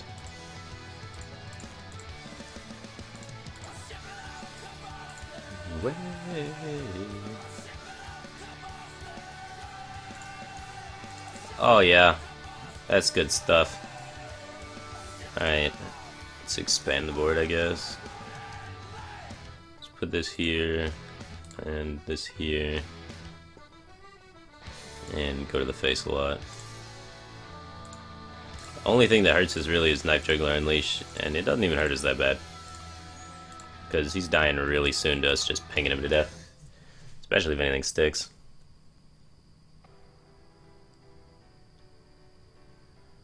Feels good, man.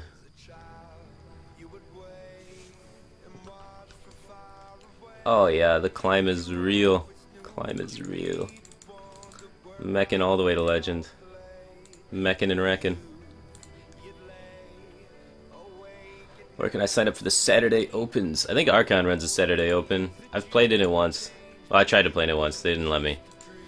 It was unfortunate. But, I have no idea, actually. I think that starts sometime later today, though. Oh!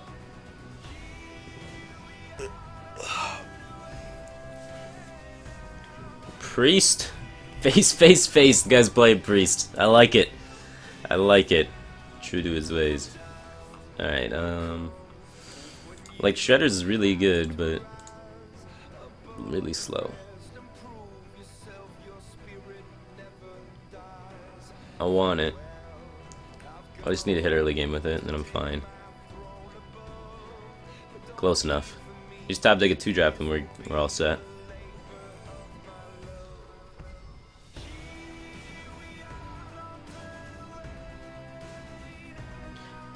The program that takes your deck list and updates the game continues to show what you have left in your deck list. Is that allowed in tournaments?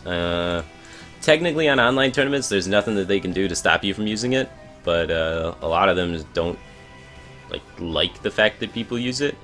And then for LAN tournaments, that's not allowed. Like at live tournaments, you have to play on their specific computers that don't allow any third-party softwares like that. So I would say, technically speaking, no. Not supposed to use any outside programs or anything to do that. Plus, I mean, it's not that hard to keep track of your opponent's cards and your cards. In like a tournament setting, you should be doing that anyway. A lot of the tournaments don't even allow you to use pen and paper, which is really annoying. Because, like, using pen and paper is very helpful. Alright, so we should trade to play around Velens. So let's trade and then just play Spider Tank.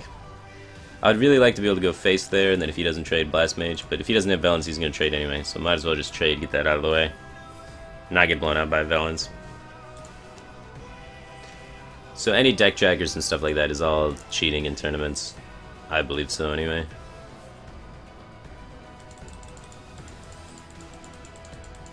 Acidic Swamp Ooze.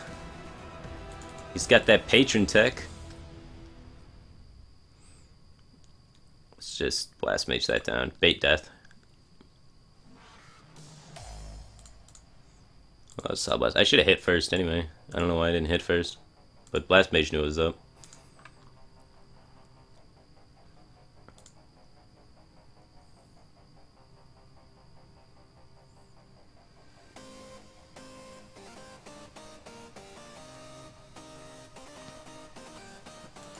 And if you're looking to sign up for Saturday Opens, man, just Google Hearthstone tournaments and look for Saturday Opens. Should be able to find some.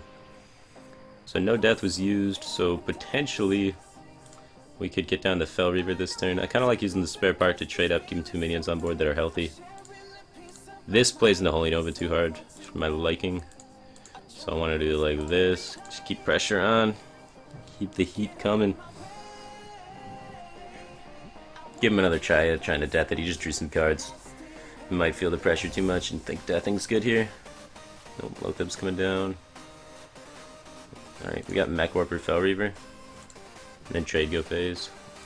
Alright, Fel Reaver should be on this side. And then trade here, and go phase.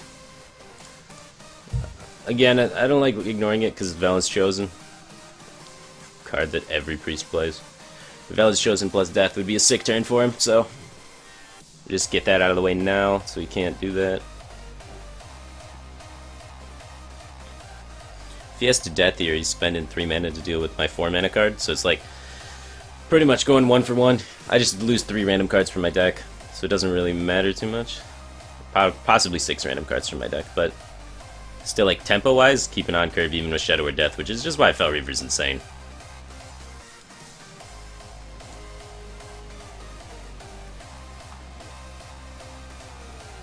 Why Fel Reaver on the right side? So that Shredder's in the middle. Just keeping that Shredder in the middle, man. That's all it is. It's simple. Just like, you have to be actively thinking about it, otherwise it's hard.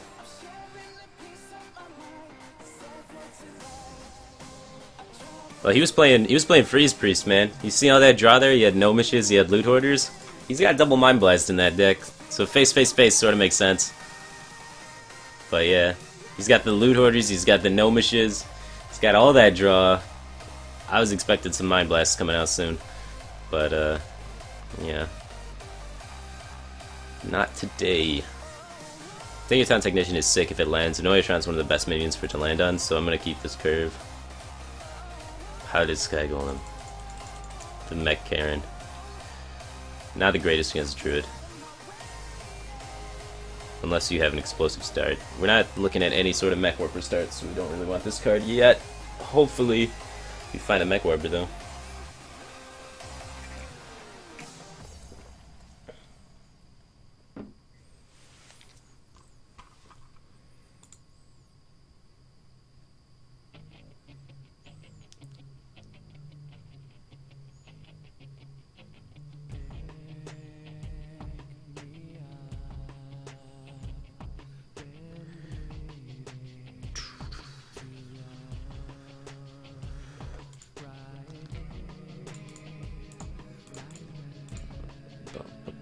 Just won 4 times in a row with this deck, switching the Fel Reavers for 2 Azure Drakes. Yeah, man, that's like old Mech Mage. Works a lot better against slower decks, works worse against faster decks.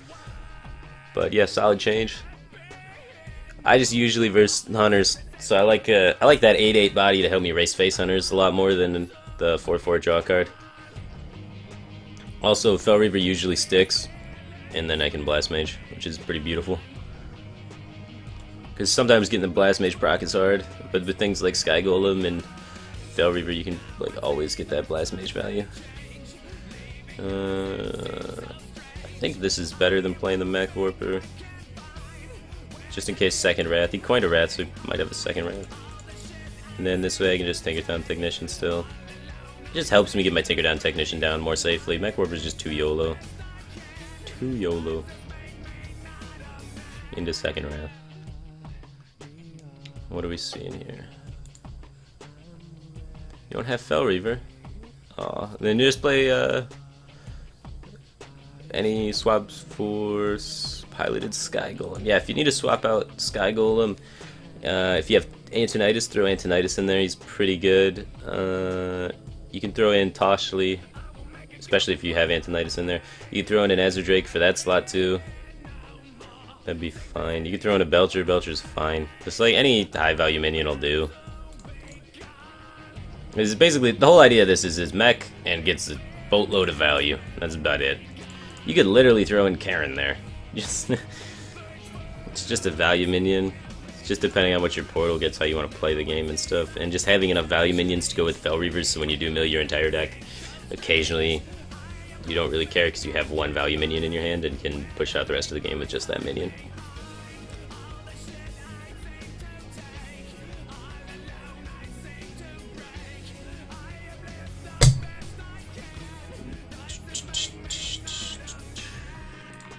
Alright, so we could do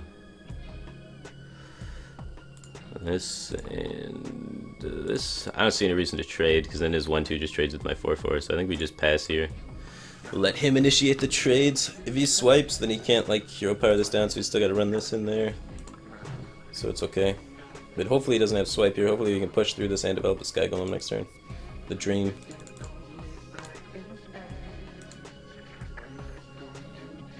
What do I think about Blingtron? I think it's too inconsistent. I think it gets screwed by it a lot. Never lucky baby rage. So I'm not really too big of a fan of it. Sometimes it's really fun. I don't think it's the best card for the slot though. You can't help against Patron Warrior, dealing with Death Bites and things like that. So against weapon classes it can do a lot of work. But the most common weapon class right now isn't even like Patron Warrior, it's more like Face Hunter. And just giving a Face Hunter a Gore Howl is a bummer. Or like an Arcanite Reaper and they just hit you for 10. So like, not a fan of the Blingtron. Take too much damage. You're too board control oriented for it, I think. I don't know. You don't have enough damage in your deck. You no Face Hunter, no Chargers. Ooh, the Keeper of the Groove. Now I can't play that guy, that's annoying. Well, we can Frostbolt this and get through.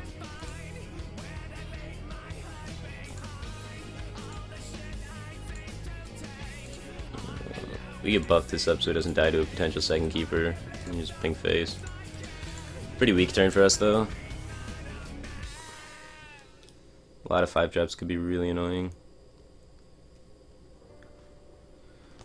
And this guy is playing so slow.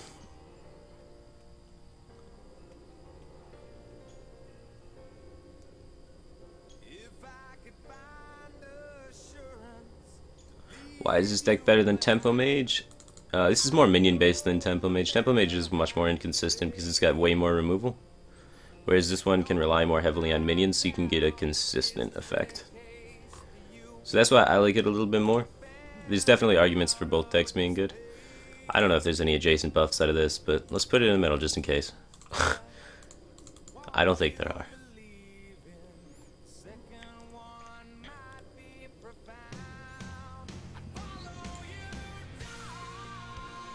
What do you think about Mimron's Head in this deck? I think Mimron's Head is too slow. If you got 3 mechs on the board and they're sticking, you've won the game.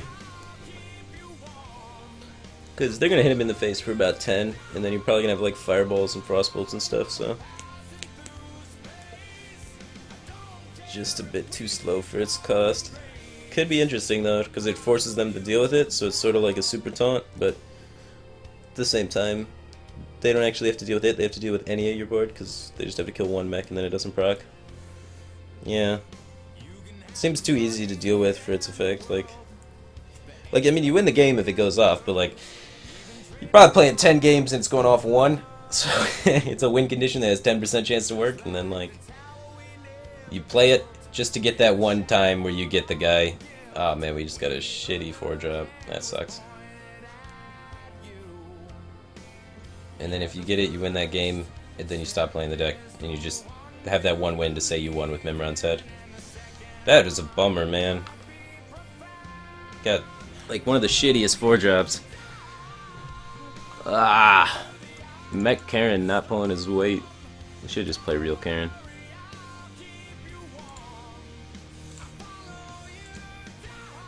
Alright, let's just frostbolt this guy. This should be on that side. And weakest minion should be in the middle for future Shredder placements, so Shredder can go in the middle. Mana Worm's on the wrong side. I guess technically the 4-2's highest priority, so maybe it's right. That's what I was thinking anyway. 4-2's highest priority for him to remove, so it's technically the weakest, but... eh. Oh, that's good for us. No Wrath. No Wrath, no Innervate Senjin. No Innervate Swipe. Come on, baby. We got 16 damage. You going up to 16 life? Let it be. Just take it. Let me fireball your face. Man, this waiting. So much like tension builds when we're just waiting to see what he's gonna do. Because he just innervates swipe and he wins right here. Looks like that's a hero power pass to me. Yeah, buddy.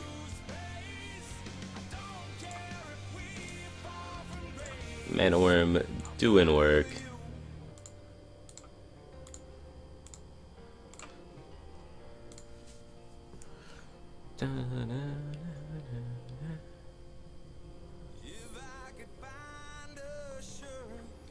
Why does placement of other minions matter? Because when Shredder dies, it's like 2 out of 48 or whatever to spawn a minion that actually is influenced by placement. So if I want that 2 out of 48 to be in my favor, then I have to think about every turn and every placement. Could win a game. 1 in 100 times, it might win a game. 1 in 100 times, it'll give me a small advantage in a game, which might allow me to win a game 1 in 10 times. So we're playing for that. Because it's important. Alright, we're going to keep Annoyance Charm, we're going to keep Blast Mage, try and get an early Blast Mage off. If it's Handlock, it's not as good as like against Zoo getting that early Blast Mage, but if it's Handlock, we are much more favored than against Zoo. Zoo's typically one of the hard counters to Mech Mage. It's a little better now for us because we don't run, what's that goofy card called? We don't run Mirror Entity, so We get a little bit of an edge compared to standard mech mage in that sense.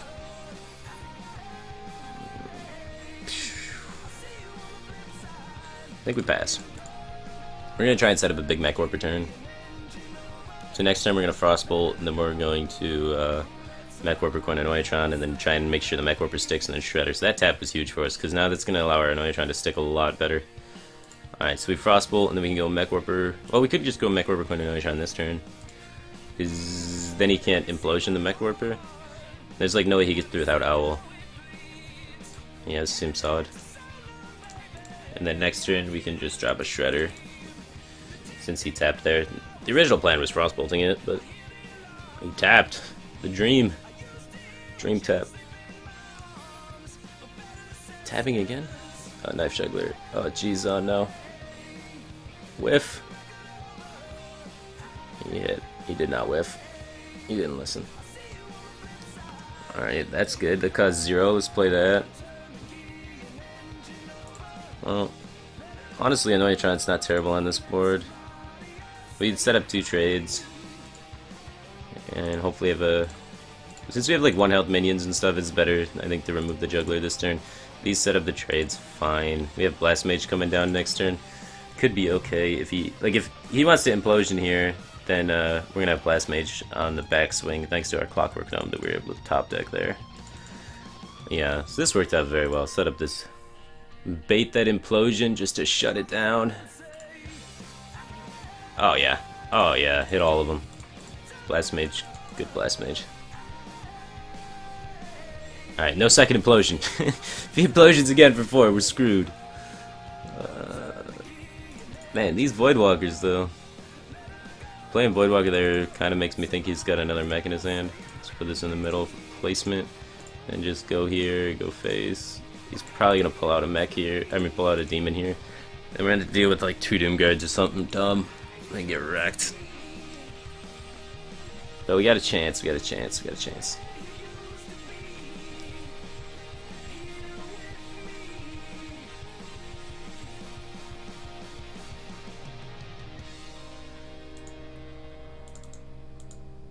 Oh jeez. Oh gosh, oh no. Now we're forced to ping. I want to play Sky Golem. Maybe we can get Bluegill Warrior or something, but this is a bummer. Not good, man, not good. Feels bad, man. Just got luck off Bane of Doom there. I'm gonna conceal this, because don't have any plans for this conceal part, and I don't want this dying for free here. The force him to have to expend an Argus if he wants to get a decent trade with this thing. So then we could manage this trade a little bit better into other things. Or not. Or get blown out by his Dr. Boom first because he had a Bane of Doom. Alright, we have to Dr. Boom now. Now our choices are kill Boombat or YOLO this thing, or YOLO Phase. We could go Phase. I don't know. I don't want the Boombats being able to trade both into here and then have the wreck us here. So I think trading the Boombats is fine. God damn it. Always lucky, man. Look at this. Look at this RNG helping me out. Double 4s from his Boombots, 1 on my Boom, so this trades into here, and 4 on my face. Yes! Alright, how do we win from this position? Because he's going to be able to kill our Boom for free. Now we have a 7-7 we got to deal with. And he's probably going to get Doomguard out. Alright, it's only an Imp Gang boss. It's a lot better for us. Our board could technically contest his. Alright, that egg popping is going to be a nightmare. He's going face. So, 7, 8, 9. Howling, huh? Anoyatron could be huge. I think we already used 2 though, so it's not good. 3, 4, 5, 6, 7. I mean, we got 7. We could just kill Dr. Boom and win with the value of the Sky Golem. So let's do that.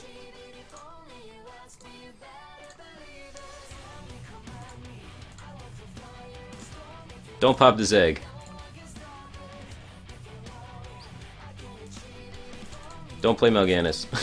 We just need to have a weekend, and then we could crush this Sky Golem and the Fel Reaver, because we got the 8/8 value as well. If we find a Fireball, we could have lethal soon too.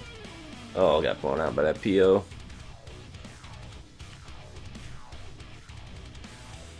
And we get a 3/3, which is a terrible minion for 4 mana. So bad RNG there. Alright. 7, 8. He's only got 8 damage. If we tap like Fireball or some burn spell, Fel Reaver can just kill him. So 7, 8, 9. So we die to Power Overwhelming unless we kill an Imp. And then if we're pinging, we want an Unstable Portal. We don't want to die to second PO. We got a Unstable Portal. He'll has Mana Storm. That is a sick portal. We could slow him down a lot. Because he can set up to kill. He can just kill the Fel Reaver if he doesn't top deck good here. So now it makes it a lot more awkward if he wants to kill the Fel Reaver. Because if he taps, he still dies to Fireball. We got 2 Fireballs in here. So 2 out of 17. Just need to not have him get Doomguard. Don't mill the Fireball, don't mill the Fireball, don't mill the Fireball, don't mill the Fireball, don't mill the Fireball. No, Fireball's gone. We got 1 more Fireball. 11 cards. How you doing the trades, man?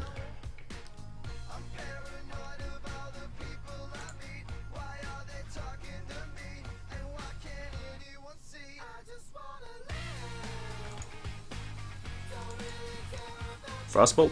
Fireball. Nope. Trading with the Fel Reaver feels bad, man. 4, 5, 6, 7. I think it's better to kill the Juggler than it is to kill the Nerubian. I just want to live, man. Any reason to ping anything besides face? I can't see it. He can mill 6 of our cards this turn because he can tap and get another card. So we still have 4 cards left. Oh, the taunt! That's lethal too, right? Yeah. Close! Close. We got wrecked by that Bane of Doom, dude. Bane of Doom summoning, it killed our minion and summoned a 7/5 that we had to kill, otherwise it would make 2/2/1s a turn. So, if he didn't Bane of Doom us there and get Illidan, I think we won.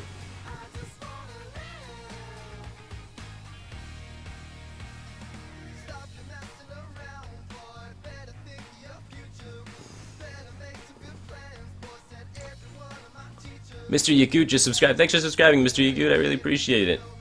Thanks for joining the Batcave team thing. Mr. Yakut's a streamer. You guys should check him out sometime. He plays like Rogue and stuff. A lot of decks. He was the guy that did Assassin's Blade Rogue. In, like this last season, I think. It was like one of the first people bringing back Assassin's Blade Rogue. He was playing like auto barbers and stuff. He plays a lot. Hits number 1 a lot. Cool guy. That's my shout out. Is this deck worth bringing to a tournament? It's been brought to a lot of tournaments before, mainly in Asia. It's been like an Asian themed deck to help beat up on Patron Warrior. Because Patron Warrior was starting to run 1 War X. If Patron Warrior runs 1 War X, this deck's favored against Patron Warrior, I think. If Patron Warrior's running 2 War X's, this deck gets shreked by Patron Warrior. But, I think it's a pretty valid deck. No complaints. Going face. Hopefully no PO. No abusive. Don't Shrek me, bro. Please.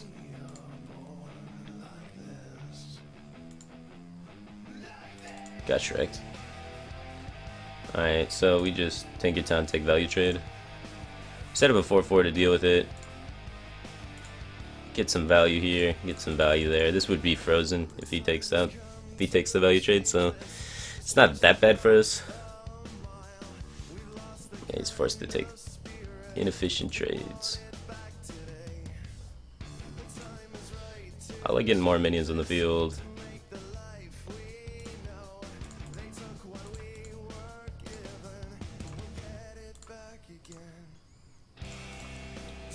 Just lots of spam. Hopefully he doesn't have some sort of knife juggler double 1-drops.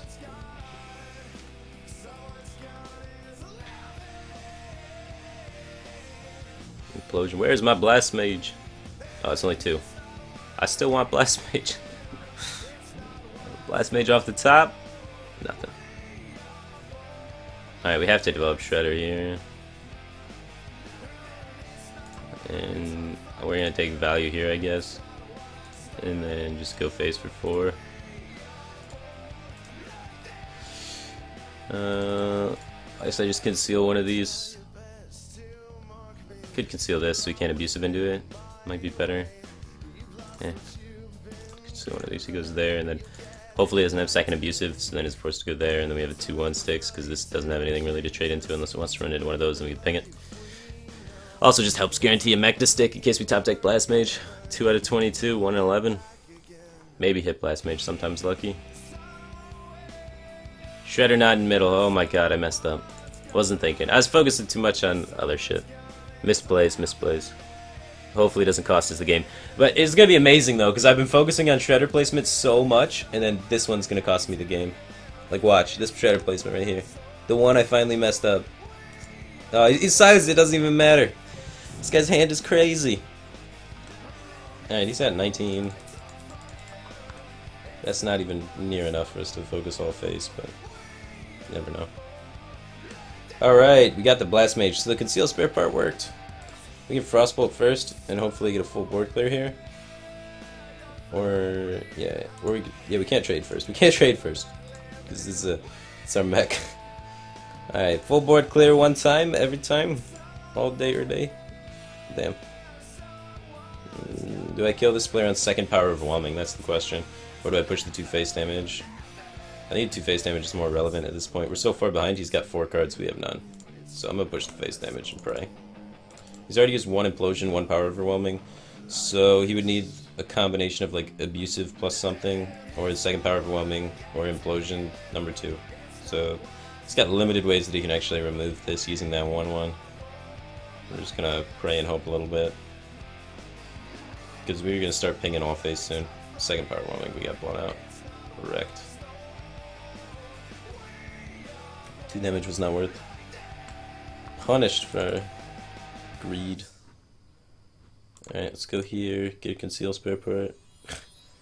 Conceal doesn't really even help us. Ping and face. Let's get that Fel Reaver in there. No taunt, please. No Voidwalker. He would have played Voidwalker last turn, so I don't think he's got Voidwalker. He could have an Argus, though. Hopefully he doesn't. Hopefully he doesn't have a Nerubian Egg number 2 and an Argus. That would be a really big blowout. Tap's really good for us. We can hit ping and then we're 1-off lethal. He can't play Mal'Ganis in time. If he does get a Void Caller down, we could go face and then Time Rewinder our guy. That sucks. We need a Fireball. We Fireball this, go face, set him to 1 would be really ideal.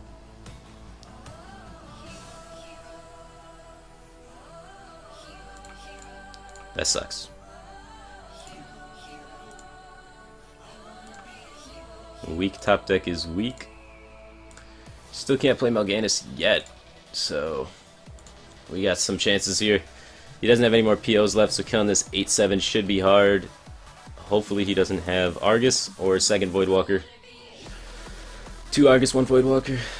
Oh, he can kill this? What the hell? Double implosion? No, he's just got the Argus. Damn. There's the Fireball we needed. Why do you have all of your taunts? We can refresh its life with Time Rewinder. This guy's deck is crazy. I try and Fel Reaver to death and he has all of his taunts. Okay. Okay. So we can do this. Alright, he's like out of taunts now, so I think we got him. We're gonna refresh the health on this thing so he can't die. He can't taunt anymore, we don't need to ping face because Fel Reaver connects this time for sure. He's out of power overwhelming, so trade up. He would need double implosion, he's already used 1 implosion. You need like implosion plus abusive sergeant number 2. Or Voidwalker, which would be his 4th and final taunt. Or no! Really? That's all 4! You gotta be kidding me! You have half your deck left still. Are you serious right now? That is the most troll shit. Oh, now you got Sylvanas. That's just great. That's just real great. I don't even have cards left in my deck.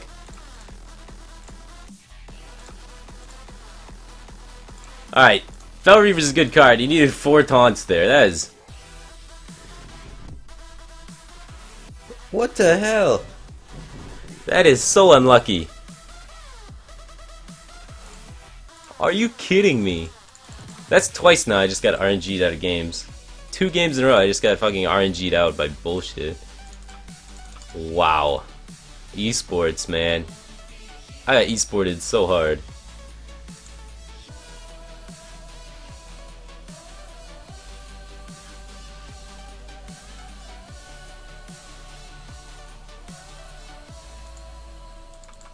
Oh my god, never lucky.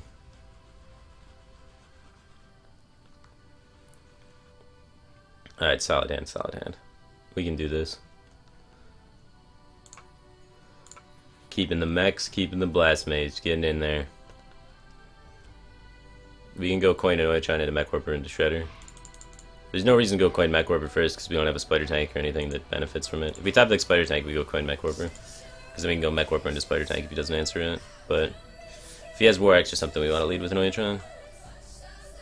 Well, now it's like pretty tempting to go mech warper because then we just go snow chug a Oitron. And put on a lot of pressure really fast. So, let's do it. If he doesn't have War X, he loses. Roll those dice. It's 50-50 at worst. Oftentimes better than 50-50.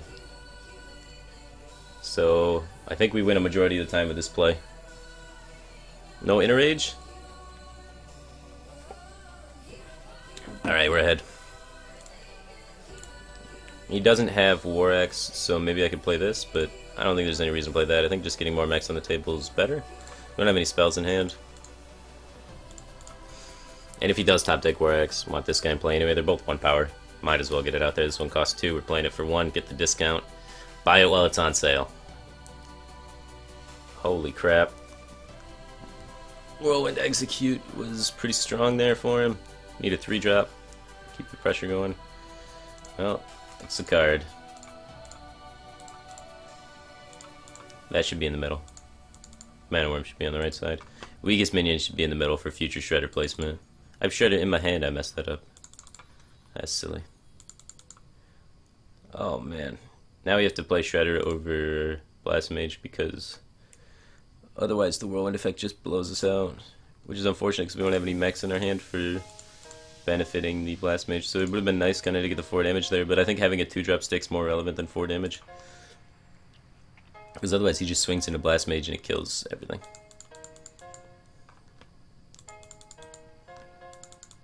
The Whirlwind Execute stabilized him too much. I don't think we're winning this one. Oh, we got a mech. Aw.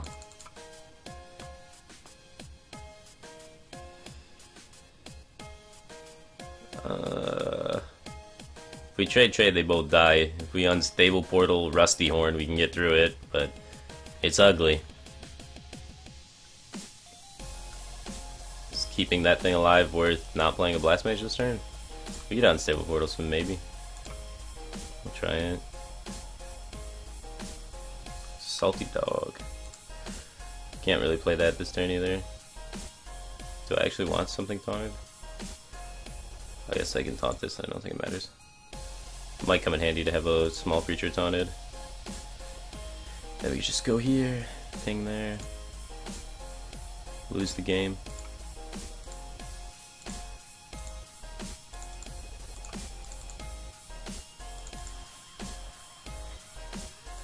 Blast Mage next turn, I guess. We're hoping this sticks somehow. Some miracle this thing needs to stick. Alright, it's stuck. Probably gonna have to ignore Emperor this game if we want to win.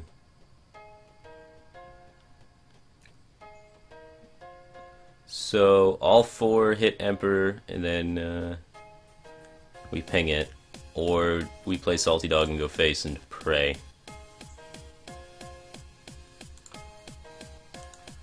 I don't know. We could kill the Emperor.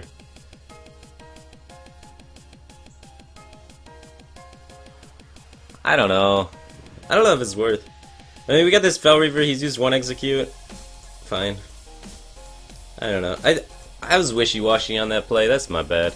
I guess I should have ran in. Well, I can't run in first because I want to play Salty Dog, but I don't know. I don't know which is better there. Because, like, committing all face is definitely one of the ways we have a chance of winning. And, Emperor gaining him so much life there is definitely one of the ways we have losing. So it's interesting which way is actually right there. I have no clue.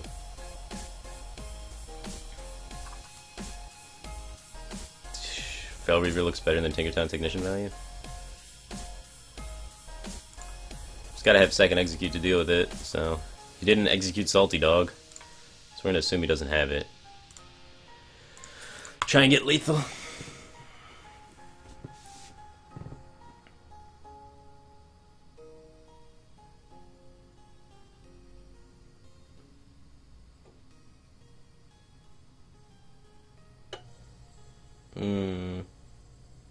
I don't like this. I don't like all the patrons getting in there. Stop playing cards! I need this to stick. And he's gonna kill it with patrons while playing his entire hand. He's probably got Whirlwind and Execute here. Uh-oh. Goodbye precious board and cards. All we need is one Fireball though, right? Well, he can kill all of my board.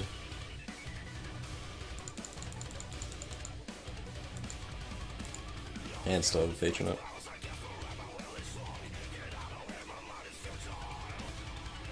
So close.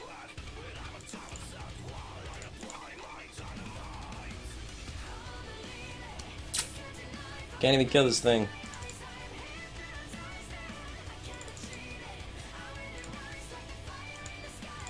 Guess it's more relevant to pink phase. Crossbow could possibly be lethal if he's forced to do something dumb like trade. I don't know. I'm not seeing us winning this one. We needed him not to be able to deal with everything that turn, and he was able to patron.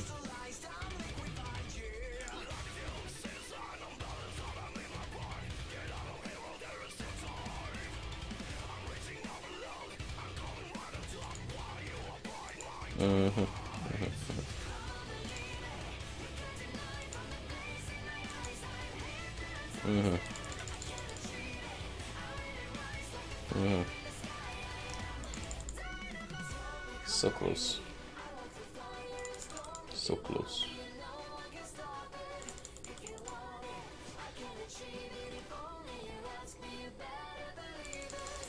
Patron OP. Never lucky, baby rich.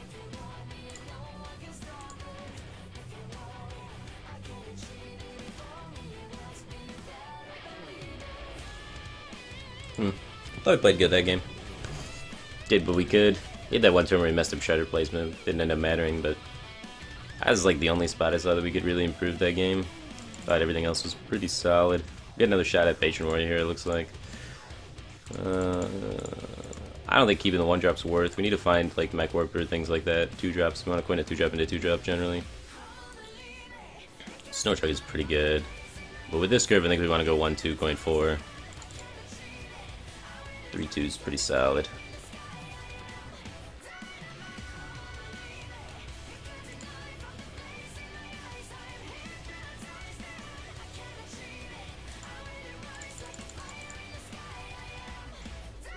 I don't think... Chat keeps saying like Fel Reaver's a bad card and Fel Reaver's losing me these games. I don't think Fel Reaver's losing the game. I would have lost from that position whether or not I had any cards left in my deck or not. Like, the fact is, he was able to make patrons and clear my entire board. If he does that while I have a Fel Reaver on board and I mill my entire deck, I lose. If he does it while I don't have a Fel Reaver on board and I have some other 5-drop on board, I still lose. Like, there's no, the cards don't do anything. At that point in the game, I need tempo, which is different than card advantage. So, like, having 15 cards left in my deck while he has the entire board filled with patrons, I still lose, man. So I gotta really... You gotta really look at what Fel Reaver's actually doing. If Fel Reaver's an 8-8 body that's putting pressure in play, allowing me to push tempo, which is what I want. It's exactly what I want. Any other 5-drop, say Azurjig, a draw card, maybe I can reload the board after the patrons. Well, it doesn't matter, he's still got patrons on the board. He still kills my entire board again with patrons and hits me in the face every turn for the rest of the game, and I slowly die. And I have a bunch of cards in my deck, and I'm still dead. So that's why I think people are valuing Fel Reaver kind of weird, is because they see all the cards go away and they think that's why I'm losing. That's not why you lose. The reason why you lose is because you lost the board. And drawing one card a turn after you lost the board, still lose. We don't have card draw in the deck. Adding one Ezra Drake over Fel Reavers is not going to help much. What about Flame Strike instead of Fel Reaver? Flame Strike, if I have it on the turn that he makes patrons, which a deck with no cycle makes it extremely unlikely that I do, then I can clear the patrons and then not have any pressure on him again, and then he slowly builds up and then gets another patron board, and then we lose again. We gotta kill him, man. That's the only way to beat Page. You gotta kill him before they do broken shit. I mean, it's the only way. It's the only way.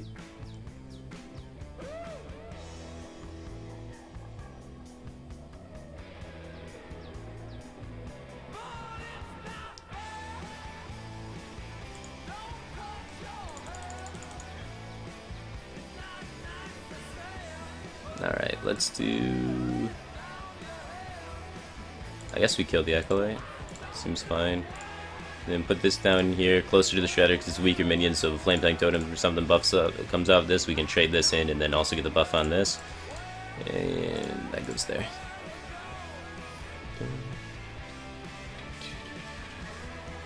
Brawl. Ah, no. Control Warrior, huh? So that means we're fine with playing Lotheb on 5. That's unfortunate that that one won. It's also unfortunate we got Lore Walker Cho. That doesn't help us at all. We can give him an Unstable Portal. That's no good.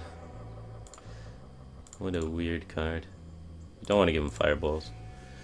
Well, he can't play any spells into our Cho. All we have is spells in our hand too, so hopefully we top deck a Sky Golem and we can really do it.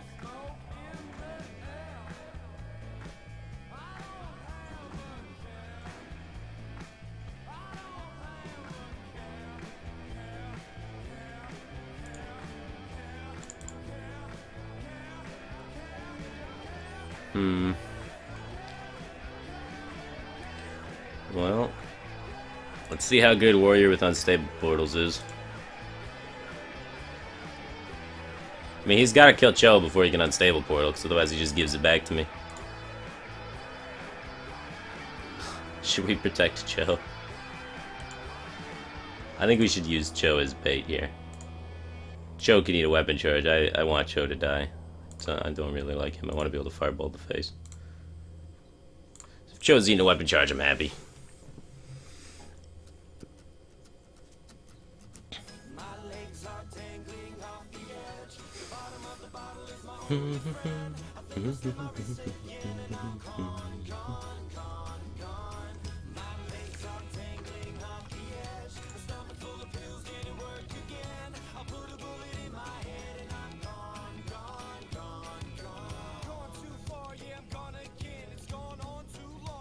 No, Cho, Bible Thump. Poor Cho. Oh, he got an Execute. That's pretty good with Mage, you just ping Execute. That's disgusting. 3 mana, kill any creature. Oh man, I don't get the shield slams? Bummer. 3 toughness? Oh, he already attacked with this, never mind. We're good. Gucci. Forward. I mean, it's turn 7. Back to boom.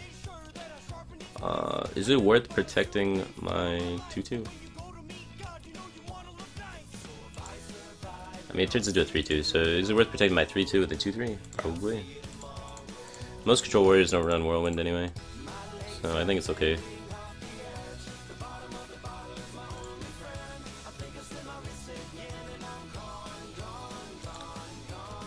I think the thing was, he didn't want to give me the shield block, so he executed. He gave me an execute instead of a shield block shield slam combo.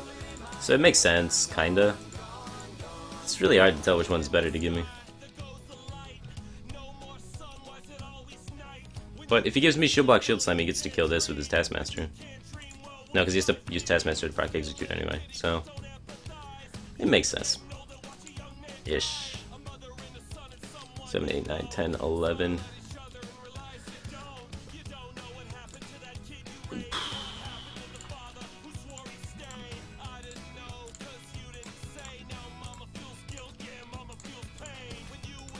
GG. We got the worst possible Brawl RNG, and we got a Lore Walker show off our Shredder. So shitty Shredder RNG still made it work. I think it's a pretty good matchup for us though, so it makes sense.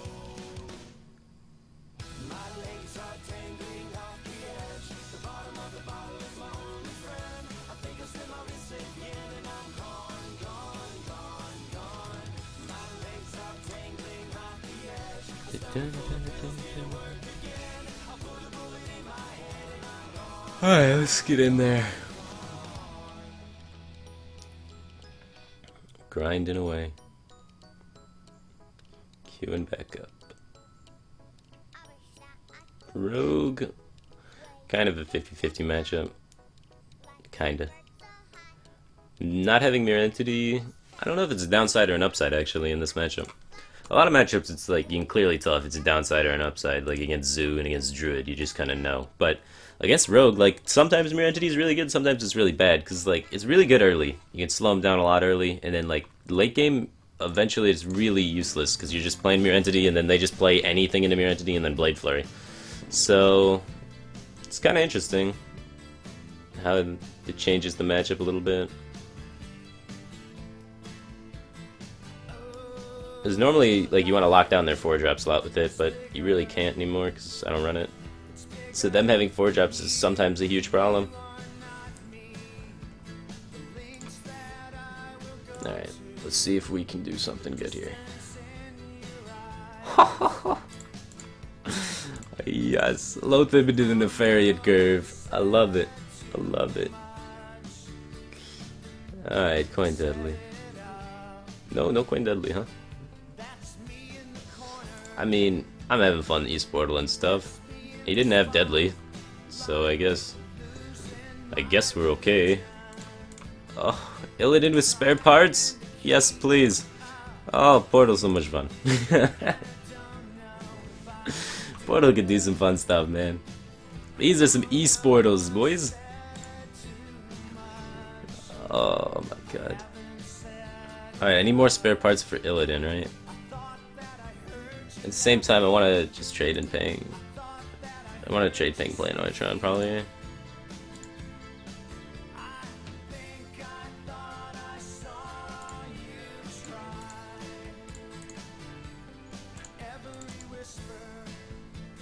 Alright. We got Illidan next turn, possibly. Lothib next turn, possibly. A lot of good stuff. No, don't do crazy stuff. Coin Deadly, backstab.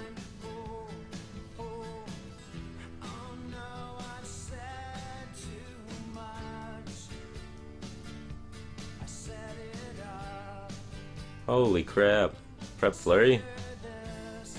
This guy's deck is crazy. I might not be able to compete with all this junk. Well, I think we go 8-8 number 1.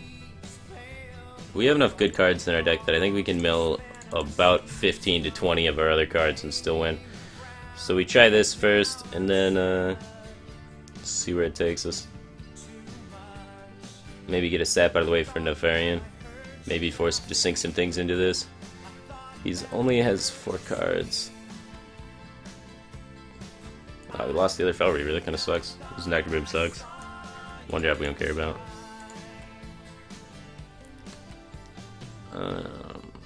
So he didn't have a spell to deal with this, so I kind of like getting Lothib down, especially since then I don't need to kill the teacher. So we can get Lothib down this turn, and then he just run 3 1/1s into it. So our board just like contests his. It's off curve, but I think it's stronger. So otherwise he could just use a spell to remove it now. So now it kind of slows him down a bit, hopefully. He can't do like sprint this turn. Oh my.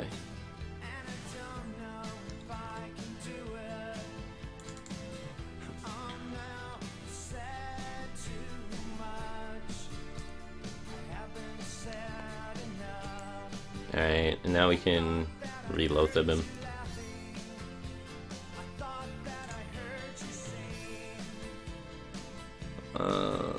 So we just go here. We just gotta make him not have any minions left. He's almost out of minions for sure. Slowing him down, man. He doesn't want to go slow. No more minions. Stop it! You're rogue. You're not supposed to have this many minions. Well, on the upside, the only minion left in his deck is like SI number 2, Earthen Ring, and 1 Azure Drake. Well, that's a downside now because we're almost dead. Alright, let's do Nefarian, see if we can get like a spell that helps us here. No, just useless garbage. I think we have to ping. We're gonna die. We could not stop his aggression, man. We had all these great East portals, just his aggression was too strong. He wrecked at 8-8.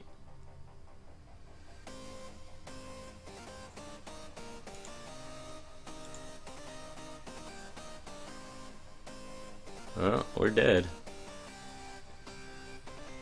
So much damage. Double Eviscerate, huh? Wow.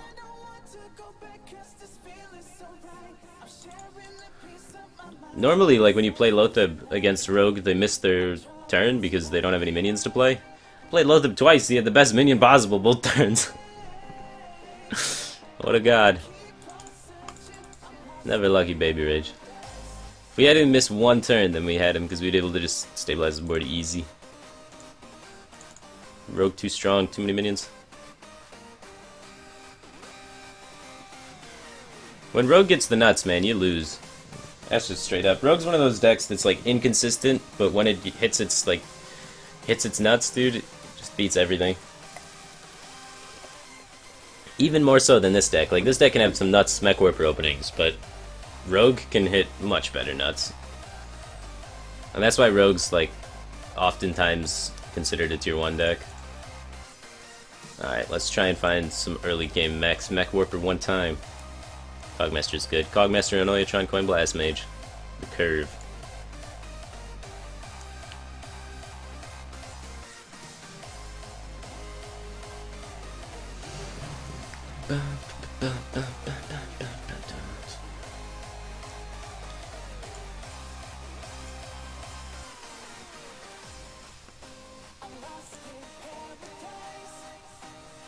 Not keeping score. Well, Mech Mage isn't really a skill-based deck. I don't know. It'd feel weird to keep score of Mech Mage. Alright. I'm gonna take full aggression approach. Doesn't seem like he's Zoo. Seems like he's handlock, and I just want to get some early damage in as fast as possible.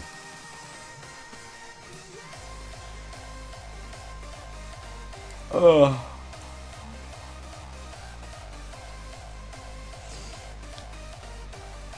I feel like Mech Mage isn't really a deck you can outplay people with, so your wins are your wins. You're playing the deck because it's got about 60% win rate, and you're looking to hit that 60%, and you just grind it out mindlessly, and it does that for you. It's Saturday, man. I don't feel like thinking, so I don't feel like doing some try-hard Control Warrior shenanigans and keeping score. But we were doing good with those. I was proud of myself. I impressed myself there. We were getting like 1 loss in 4 hours. That was sick, man. But today, taking it easy a little bit, just doing some Mech Mage. It's a fun deck. You get some East portals in there, you could have tons of fun with it. It's pretty sick. And you don't have to think too much, which is awesome. And this is Zoo, or Demon Handlock, or Mallylock. One of those decks, for sure. Frostbolt seems okay. We gotta make 2 imps though, which is kind of bad. But just dealing with it immediately seems fine. Alright, and then we can just bump here. That's weaker to like Hellfire or something, in case he has like Demon Handlock. So I think I go here so nothing dies to Mortal Coil. And I want this mech to stick. That's like a huge priority for me because I have Blast Mage following this. I don't want to make this trade because then that gives him a 1-1 that I'd have to deal with this turn. I really wanted to get the face damage in. I do with 1-1 next turn with the Blast Mage, so I just want to make sure I have my mech in place for Black Mage, and I have that already frostbolted so I can Blast Mage in tempo still. Otherwise, then like Blast Mage comes down and just makes a million imps, and then that gets awkward really fast. So just having that at 1 health, in position, frozen, ready to go for me to take care of. Seems good, man.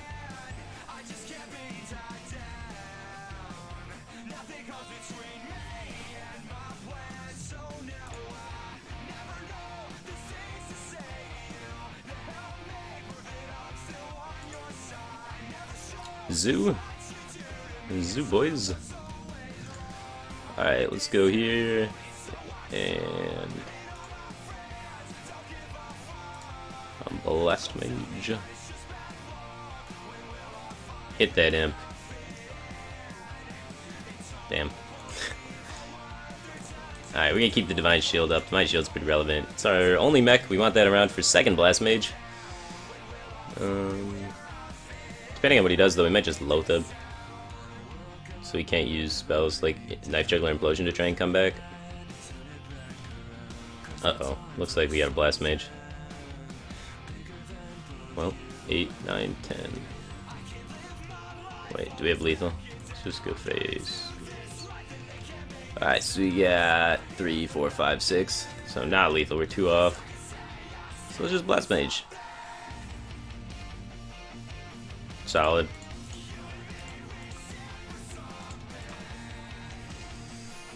Sometimes lucky.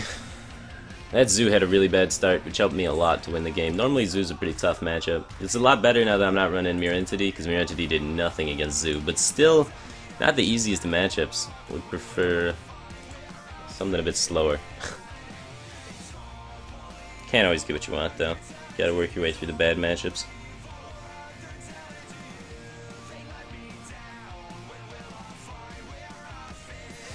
Okay, worthy opponent. Hunter. Seems worthy enough. Alright, not a good hand. I don't want any of this garbage. Where's my 1 and 2 traps? And a Blast Mage. Just 1 Blast Mage, not 2. Good deal, we got a Mech Warp.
Oh well, oh well, oh well. At least we're here, at least we're here. Man, it was a long P, what can I say?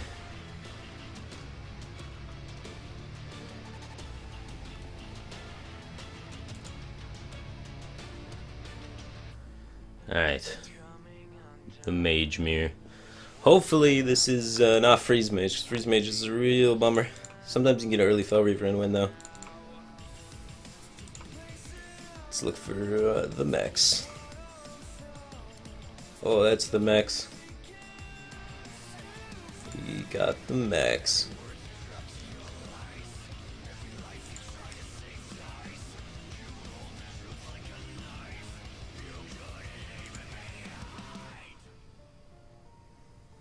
Alright. Small again. This hand is pretty nuts, but we have coins, so we're going like slower than him. So if he has Cogmaster start, we could actually lose with this hand. This hand's not very good against Cogmaster start. Unfortunately. But we have like this coin, this, into this, this. So we play our entire hand by turn 2. The dream. Unfortunately, we lose to Frostbolt too.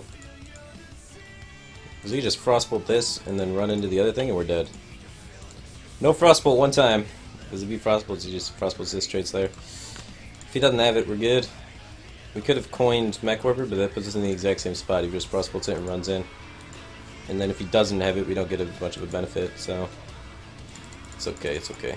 He's playing Mech Mage too.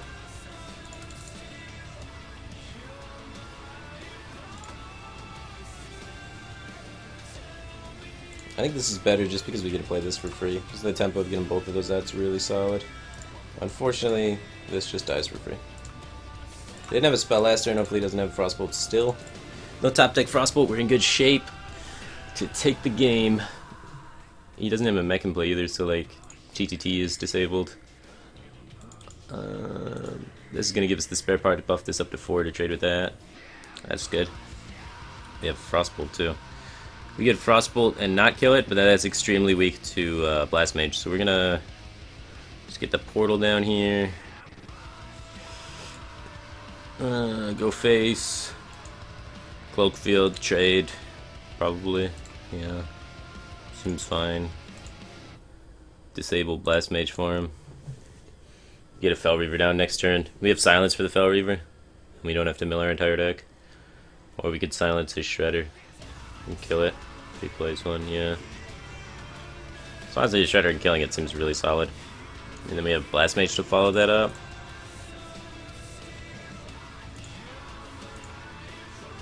Seems a little better at this time. Because we don't want to give that Shredder value trade on our 2-3. This is the problem there. Because then we can't Fel Reaver and Ping in the same turn, and then it gets really clunky and awkward. So just dealing with it there seems solid. We could run this in Blast Mage, or we could just Fel Reaver now. Because now we have like ways to clean it up afterwards. We have the Blast Mage to clean it up after the fact. So I think Fel Reaver here is a lot more solid. If he doesn't deal with it, we got Loatheb to try and push. But pushing here seems good. The crazy thing about Fel Reaver against Mage though is they can freeze it a lot. But he hasn't had Frostbolt all game, so the 2 cards on the right would have to be Frostbolt. Oh, his list is very similar to the one I'm running, man.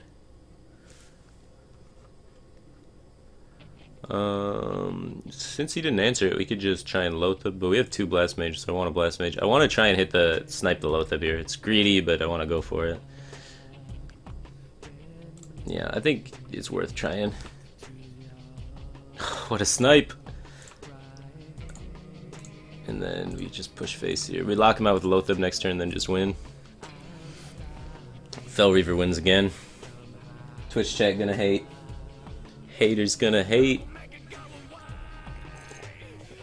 By the end of the stream, it's just gonna be everybody just raging about Fel Reaver. That's gonna be my entire stream audience. I'm gonna change like how I stream and everything. I'm just gonna be the guy that plays Fel Reaver in every deck, and Twitch chat hates me for it. And people are gonna watch me because they hate me so much for playing Fel Reaver. I'll make millions. Look at how much value that guy got, man. How do you hate a card? How do you hate a card so good? How do you hate a card so good? can't hate a card that good, man.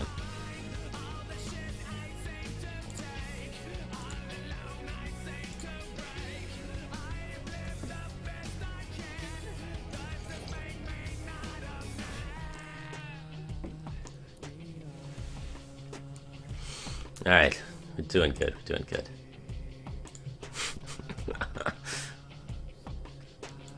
My ridiculously disgusting RNG. I don't know, man. I think it goes both ways. I've had some good games, I've had some bad games. Truth of the matter is, I've just been playing for 3 hours, so I've definitely had good RNG, definitely had bad RNG. That's just Hearthstone and card games in general. Mech Mage Mirror. I need to have the explosive start, so I don't think keeping Piloted Shredder is worth. I don't even think Clockwork Gnome's too good. I think we just need to more aggressively find 2 into 2.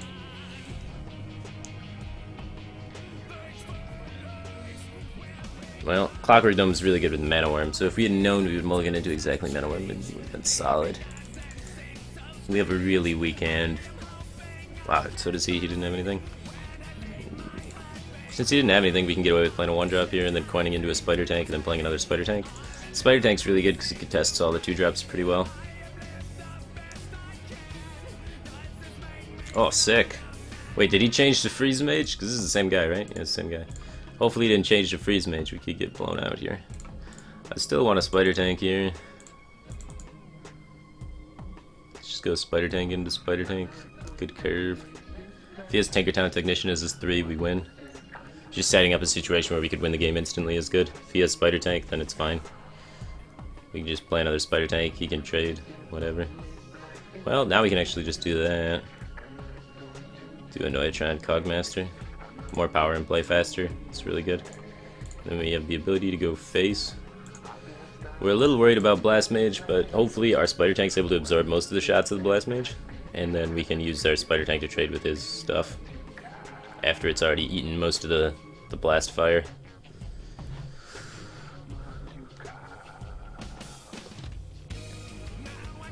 Since he had a weak hand, it's pretty likely it's Blast Mage. So that's one thing you'd want to go for in this matchup. In every matchup, Blast Mage is a good card. It's kind of like Fel Reaver, you know?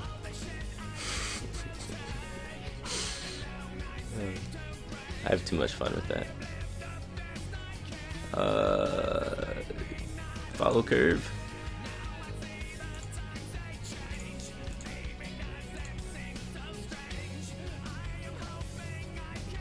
I mean, we could try and take value trade here. Blast Mage is already pretty crap for him. Forces him to have to ping. I like it. Value, value, value. He didn't have Blast Mage last turn. Maybe he doesn't have it. Even if he does have it, no way it hits this 3-1. We're esports champion.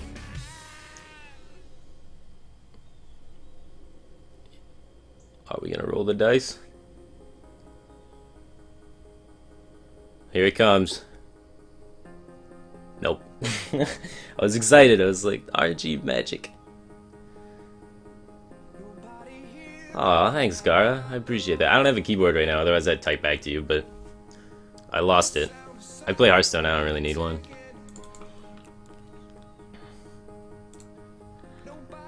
Alright. So we still got a Fireball, so the face is still pretty good. We gotta kind of ping that Magma Rager. But dealing with Mana Worm seems okay. We could actually shredded and not pinged. We take the value trade again, and then value trade this down. So you go here, ping there. Huh. So if we freeze this, yeah, we just freeze this. Because we could kill it next turn with a ping, and then we ping this off, and then we can go face. That's better. Most efficient face. Just need another burn spell. We've been beating him down. We're close. We're close. Oh, no plus health. Plus health would actually burn us here. Don't do it to me, man. Yeah, forced to ping. No plus health though.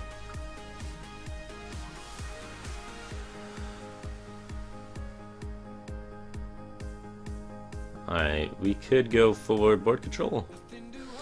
We want to ping this for sure. And then we could run in here and then like take value trade there, fireball that.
Oh!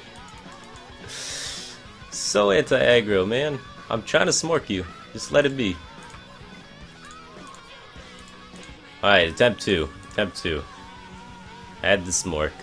Even if he has Holy Nova, we could still kill the thing. We just need him not to have Cleric here, because then he can reload his hand. He didn't have Cleric last turn because he circled, and he would have played the Cleric. Holy crap. Alright, let's unstable portal in case we get something that can kill it.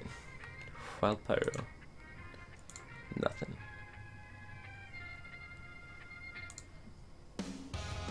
Alright, I guess we play into Light Bomb.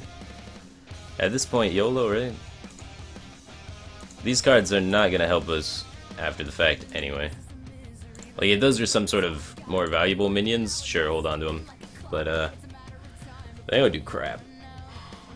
So we just kinda gotta hope he doesn't have Light Bomb or Holy Nova here and we can push a lot of damage.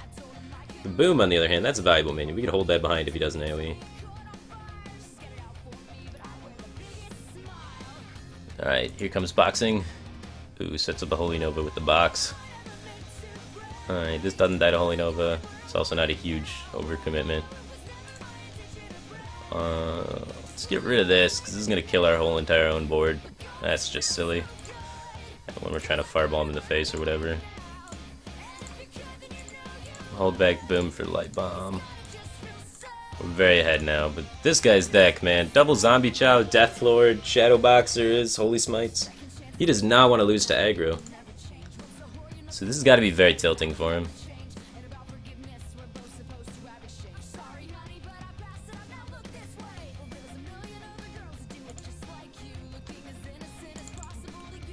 Inner Fire, the 8/8 is real. It's Inner Fire Aggro Priest. This guy's deck is crazy. Alright. Let's kill that. That's a problem. That's pretty dope.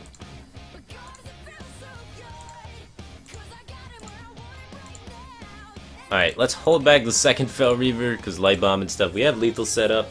Good position. 14 damage. Well played. We got there.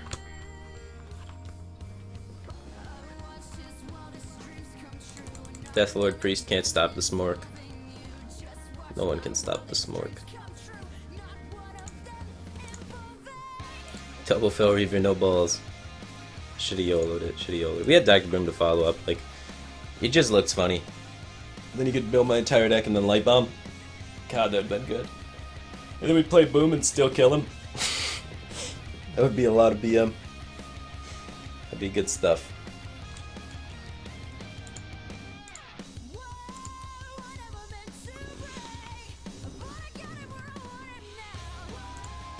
Alright, let's get rid of this.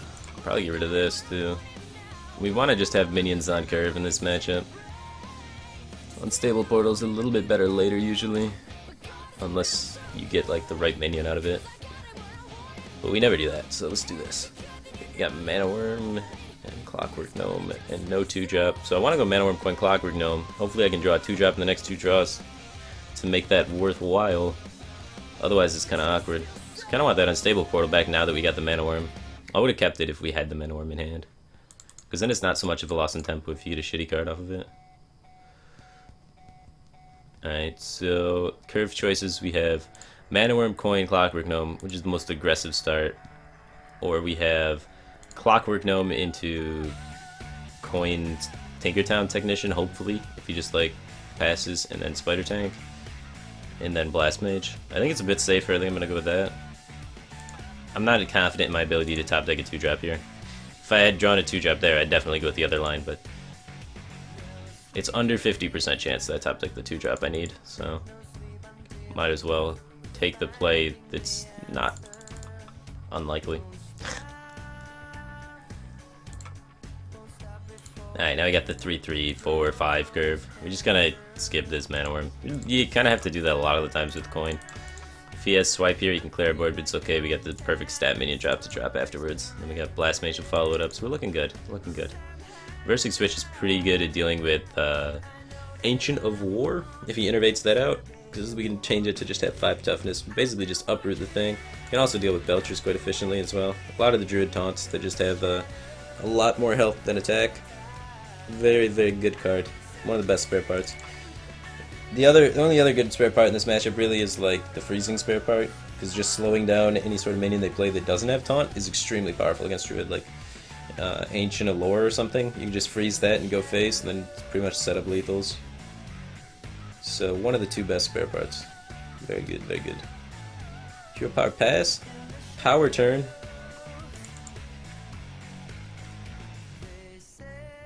Alright, I think we're in a good position to win this one.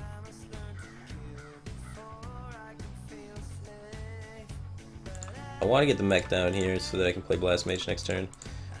But like we had also like Mana Worm, then like plus attack, then reversing switch, make a huge ass Mana Worm.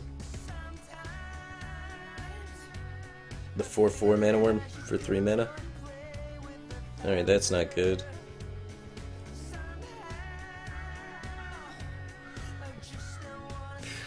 That is a bummer.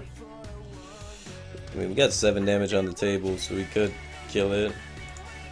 And it sounds bad though. Go face Blast Mage. Pray.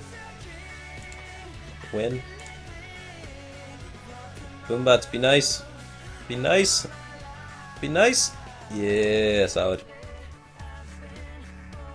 Now we got a lot of damage on the table, in a good position to just take it. Our board's kind of awkward for him to deal with. Boombots were good to us. The last 3 times we had dealt with Dr. Boom, it killed our entire board, which consisted of a 4 health creature and a 3 health creature 2 out of 3 of those times. So, it was about time Boombots were nice to us, man. It was about time. But yeah, we just esports them, man.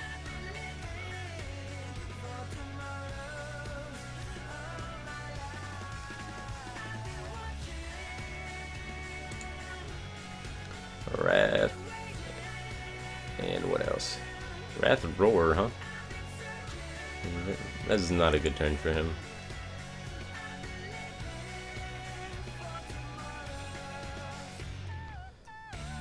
Alright, we have double Fireball. That's pretty sick.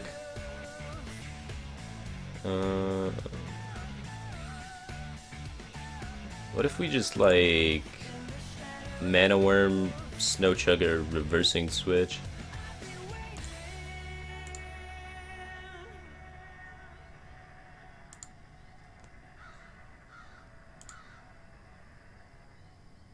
And it doesn't really contest anything on board at all.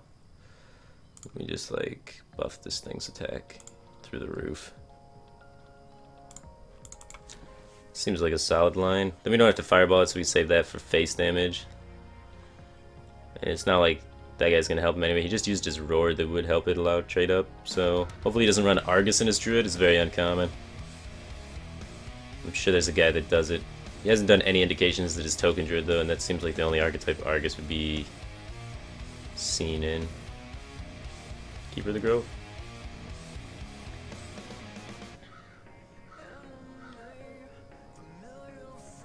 Swipe, huh? Swipe helps him trade here. That's pretty efficient. And he's got a 2/3 on play, and that's it though. So now Lotheb's pretty solid. We can Lotheb, pink face, set up lethal. Oh no, we can't pink face. We only have their Lotheb Clockwork Gnome seems fine though. We don't want to commit a fireball to face right now because then we don't leave a creature for him to deal with, and then he can just like lore heal out and win the game. So we want to always be putting pressure on until turn 8, and then have the lethal on that turn. Because if we're not putting pressure and he's not forced to deal with our board, and we just give up on getting chip damage with the minions we already have, then he has the out of just lore immediately and win. Now if he plays lore though, he takes 5 from Lotheb, so the heal doesn't actually do anything. So that's why I think playing the minions is better than just trying to set up the 2-turn lethal with Fireball immediately, just because Druid does run heal. If we were playing against a deck that didn't run any heals, I'd have Fireballed him in the face a long time ago. But his deck runs heals, so we have to play around them and get chip damage in the minions while we still have board control. Alright, he used Aurora already. So I don't think we kill that Emperor. Oh, freezing cool and OP. That's the other spare part I was trying to say. So reversing switch and freezing cool, and we got the two best spare parts. That's sick. Oh, we got lethal too. Didn't even need it. But yeah, just setting up to get chip damage with the minions is really important there. Because a lot of people make the mistake of Fireball in face, and they're like, oh, I'm never lucky he had the heal. Well, you could have just set up so that if he has the heal, it doesn't matter. And that's the better way, I think, to play that match.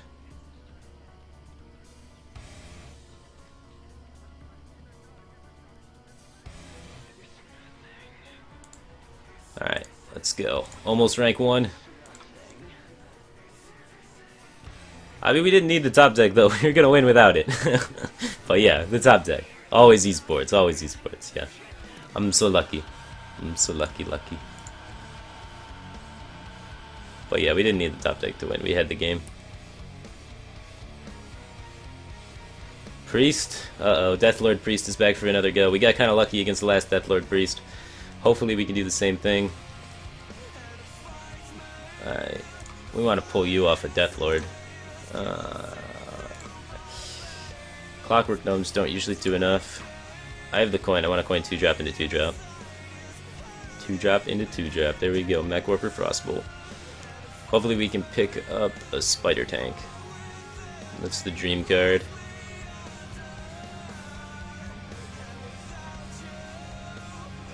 Shredder's not bad either. So what's his 2-drop? Like Wild Pyromancer or something? Either way, I think getting Mech Warper down is good because any of his 2-drops, I'm pretty sure we can Frostbolt and kill it. So then we just push the tempo of the Mech Warper there instead of just play Shredder on turn 3.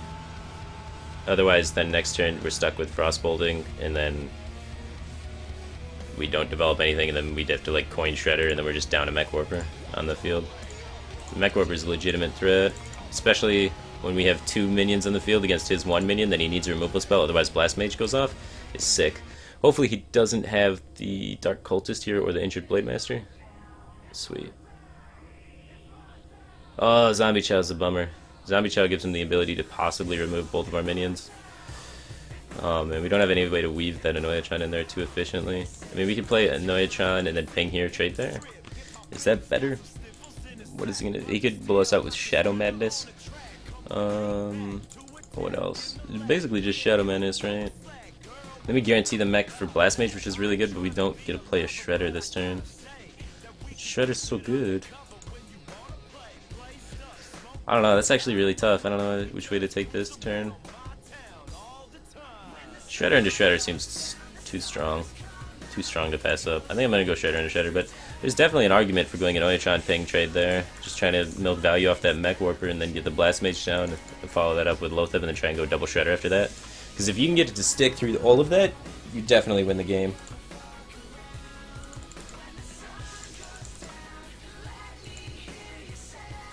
Alright, I'm going to trade first and then do the Blast Mage to try and like get this much higher percent chance to die. So let's do it. Esports! Always lucky. Always lucky.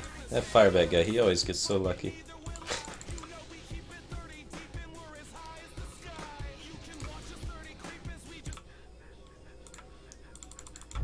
That's what they tell me. They tell me I'm always so lucky. Alright. Loatheb's pretty sick here. Loatheb would have been really sick if he couldn't have cleared there. But he could. Hey, he BMs. He BMs me. He BMs my bad RNG. At the time you didn't get a BS Blast Mage. Alright. That's fair, guys. I'm gonna be honest. I have been getting good Blast Mages. But hey. Don't you love seeing me win? Isn't that why you're here? Support. Kappa.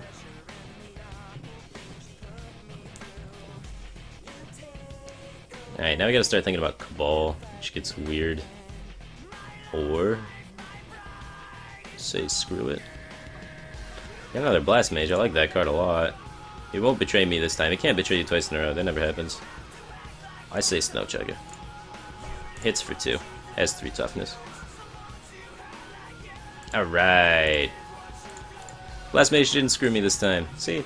Hearthstone, it all balances out. Comes full circle every time. Esports. why not Freeze Priest? I don't know. I played Freeze Priest like all last week, and then I played Control Warrior all this week. And now it's the weekend. I'm just trying to have some fun. Played non-thinking decks. Still climb though. So I figure Mech Mage, especially since if you look at like how everyone rates the meta right now. Like there's an article on Team Liquid, for example, where they have pro players rate what they think's the best decks in the meta right now. Freeze Mage is often the very last deck on that list of like 14 deck lists, or second to last, or third to last. And I think I said Freeze Mage. I meant Mech Mage. Mech Mage is like way better than that, and I think people are just discounting it too much because everyone's stuck on using the Mirror Entity build of it. And there's other builds of Mech Mage that are very successful. In fact, there's been like 3 people or so that have hit #1 legend with Mech Mage in the last week alone. So like, I don't know, it seems very strange to me. So I wanted to play it just to play it. Because I think it's very underrated at the moment.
Blast Mage value, all the face. 4 more wins. 4 more wins. Almost legendary. So close that I can almost taste it.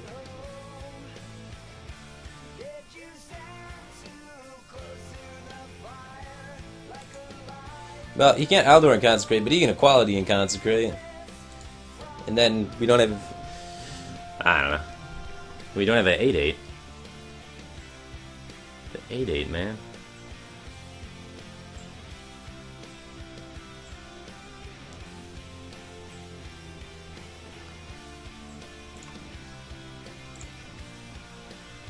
Alright. Frostbolt's sometimes okay.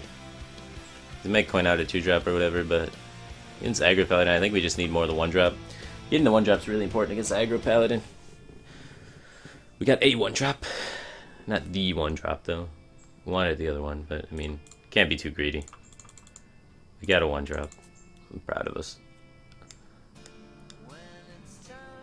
For some reason, mid-range Paladin is more popular than Aggro Paladin on EU. I don't get it. I'm an NA player, and, like, every deck on NA hits the face really hard. Mid-range Paladin is, like, non-existent. There's just so much Aggro Paladin, though. Just cancer everywhere. Be a Knife Juggler one time. Damn. Why would you do that instead of Hero Powering? I don't understand. Like, Hero Powering here accomplishes the exact same thing for him. Except... he has an extra card in his hand. Oh, Divine Favor. Divine Favor, that's why. He's got Divine Favor in hand. I just answered my own question. I was like, that play made 0 sense. But it does. But it does. Alright, so play my entire hand, plays around Divine Favor, and it's busted in OP. I kind of want to go face here so I can play Sky Golem next turn. Is that greedy? Because he can muster now, but if both of these Mech Warpers live, Sky Golem. Greed always wins, man. This just isn't fair. I feel bad for this guy. He'll probably concede here. This should go there. Let's just trade the board. So you can't land like a Kings or something. Now he's forced to Consecrate, and then we have a 6-4 and a 2-drop in the field. And he'd have to have Consecrate too. On exactly turn 4. If he doesn't, he just auto-dies, right? Oh my god, could it get any better? Could it get any better? Alright, yeah, let's pop this first, just to make sure. So we go here, and then we go here. Oh, it got better! It got even better! Oh my god! I asked if it could get better, and the game said yes. Oh, this is my life, man. This is my life. Holy crap. Alright, we keep doing that, man. We'll be #1 legend in no time. Brainless RNG for the win.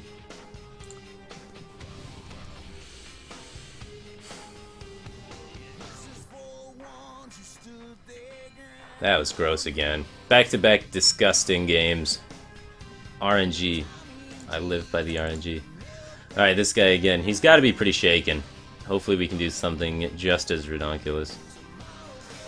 Alright, we know he's Aggro Paladin, so that's a good thing to know out of the gate. This hand can manage against Aggro Paladin. I wouldn't say this hand's favored against Aggro Paladin, though. As soon as we pick up a Blast Mage, though, we'll be in good shape. Depending on how weak his opening is, though, we could spiral this still.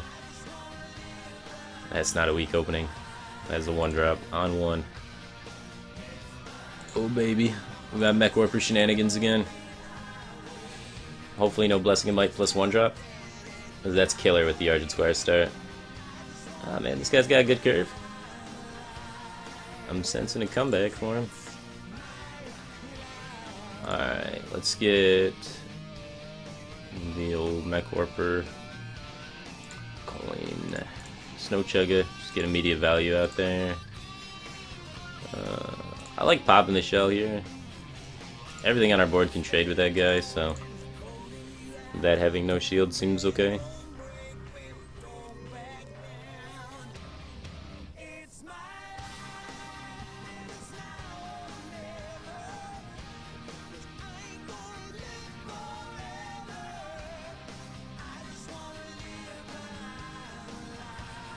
Let's see.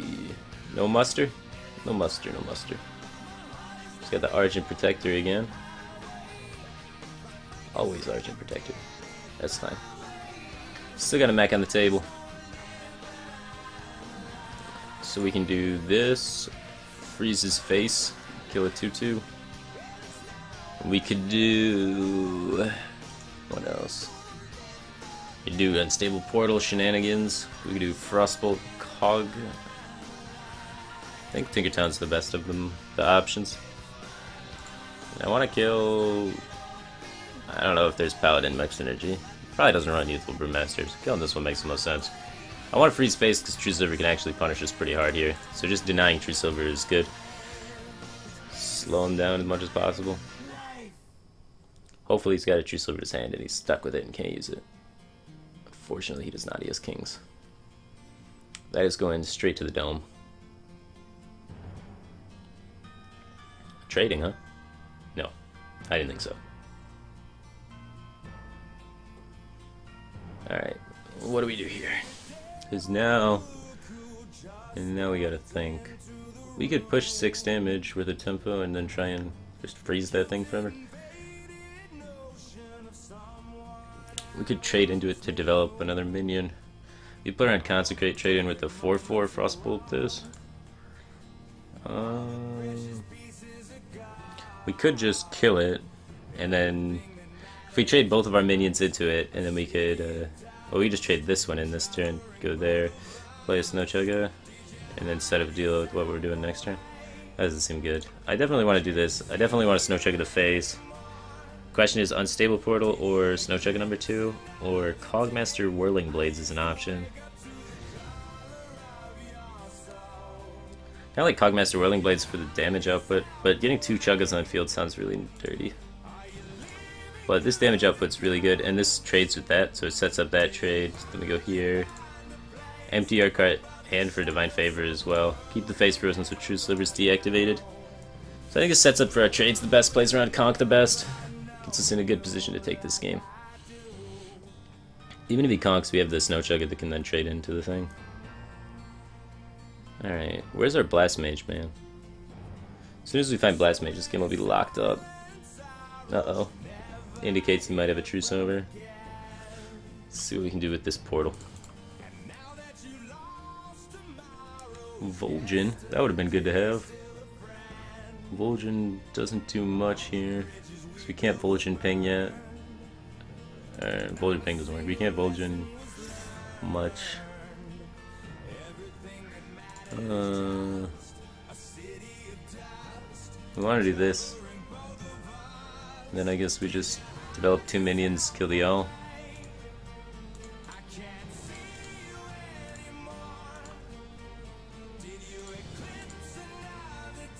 Seems okay. Do I make this trade assuming he has True Silver? I don't know if it's worth. Plays in the Consecrate way too hard. Might as well just go here.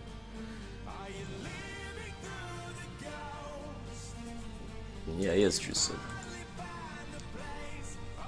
He's got to kill this now. Otherwise, I can lock down his True Silver again. Oh, he's True Silvering this, huh?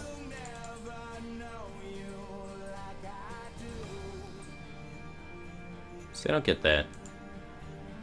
Now I'm gonna...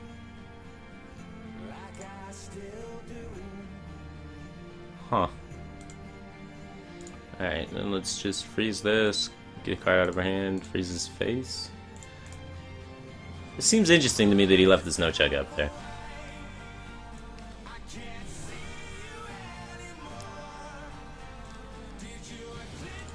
Would you consider Ventrico instead of Fel Reaver? Good one, good one, good one. I like that one. That was pretty funny. That was good. They're very similar. I'm not gonna talk about it. I could talk about it, but I know you're trolling me. It's very funny though.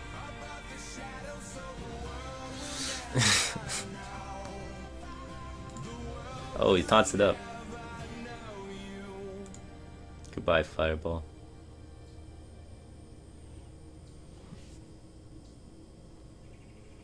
Yeah, good play, good play.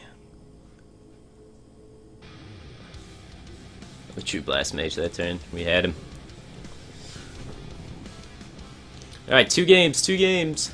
We can make it. Just gotta keep Fireman the same aggro paladin guy. Basically win trading.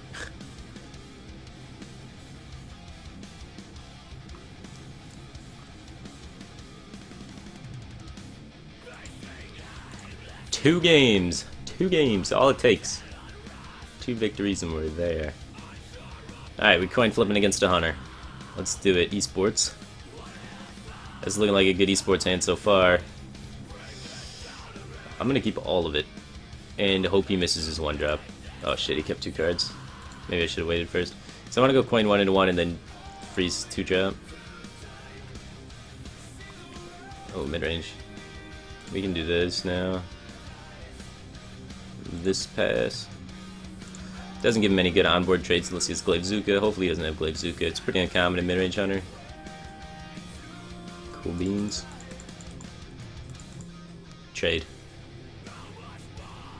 Trade, please.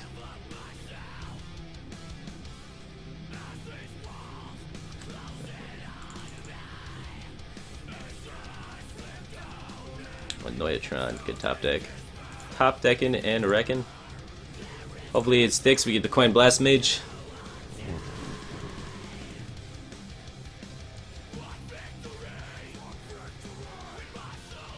Here comes. Did not expect Silverback Patriarch. Is Blast Mage still good here? I have no idea. I think we could just trade this. Go with Silverback Patriarch. Play Clockwork Noyatron. Set up Blast Mage next turn. That's a possibility as well, because we want to pop the Spider before Blast Mage. I think it's okay.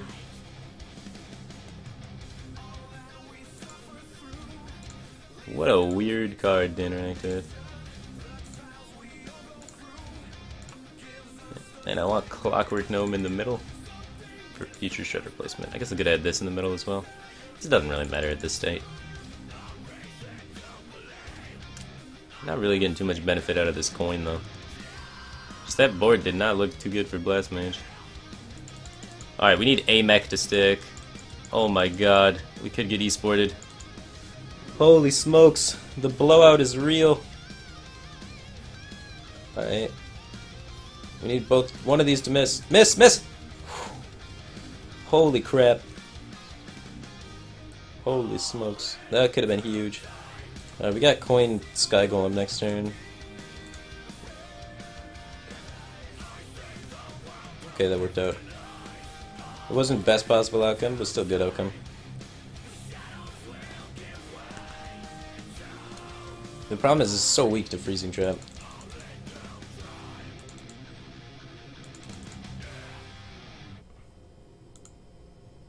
He values Knife Juggler more than Hover? Or he's going face. It's probably going face. Freezing Trapping this and going face, huh? Could be snakes. Can we afford to play around the snakies? Yeah, we can ping Frostbolt too.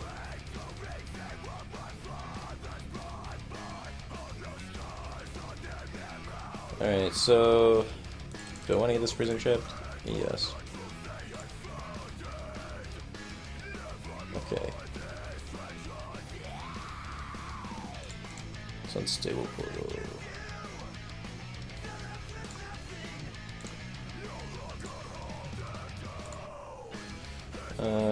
5-2 contests high main. So 5-2.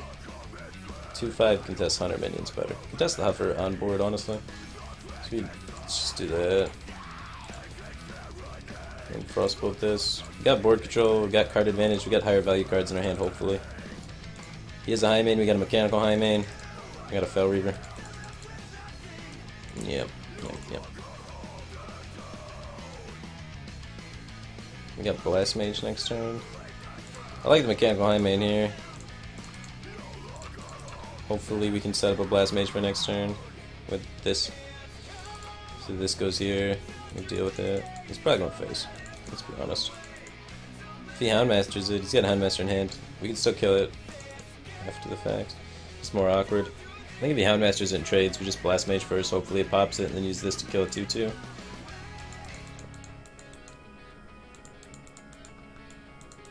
Oh wow, he's taking the value trade. That's very weird. He missed 8 face damage there. Alright, so let's pop it for sure. 4-4. It's not the worst. We need to kill one of these 2-2s here for sure. We're gonna be able to come back in this one. Our first Blast Mage was good. That one was awful. Oh boy. Ah, jeez. We have Fel Reaver Spider Tank next turn though, so we still got a curve to follow. But gosh, that could not have been much worse. Hopefully he doesn't have Hunter's Mark for the 8-8, and we can use 8-8 tempo to try and win the game. He's out of cards to really make us mill too much, so that's pretty solid. We have a really high health total too, so Web Spinner is really weak for him. So he's got 1 card, possibly 2 if he catches in the Web Spinner next turn, to try and make us fatigue some.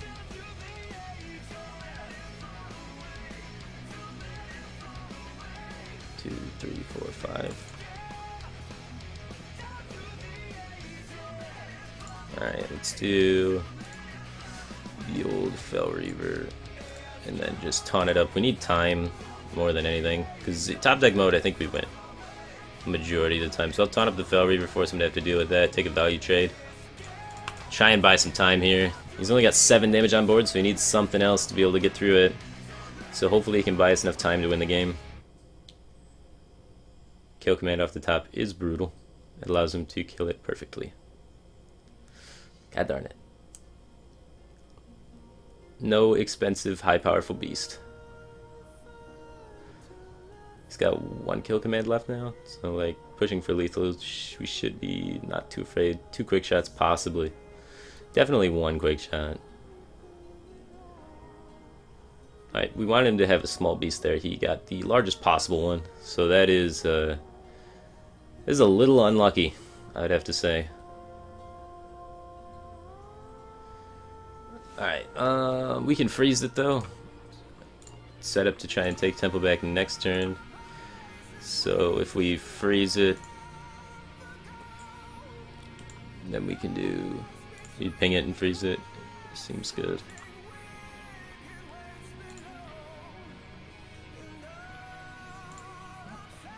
Alright, and then deal with it next turn.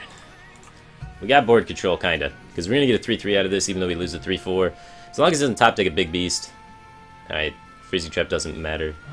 Literally like a dead top deck. We're still running out of time for killing him though, so that's unfortunate. Hopefully it's not snake trap, because snake trap would be a big bummer. So let's go here. Alright, freezing trap. It's gonna kill us. Not enough time. Let's just trade this, ping here. And then play this, and then play this. Wait till next turn to play this. We have the mana to play it, and we want to see what creatures stick around to get buffed anyway, and which creature needs to be buffed for the situation. No! We're dead! We need a Noitron. Oh man, we were so close. We were stabilizing. The beast really threw us for a loop. We missed so much damage because we had to deal with the beast. No, that's it. That's the game. Hunters, man. Sometimes lucky Web Spinner RNG. Like, if we didn't have to deal with the beast, we would have pushed so much more damage. Baby Rage. No noise left, I played both. Ah, well, there you go. There you go. That top deck kill command to kill that the 8-8 too. If he didn't get that, he couldn't push any damage that turn. Kill command into bow, that'll get you. That'll get you in race mode. Stupid hunters. Mage Mirror. Alright. What do we do? What do we do? We mulligan everything.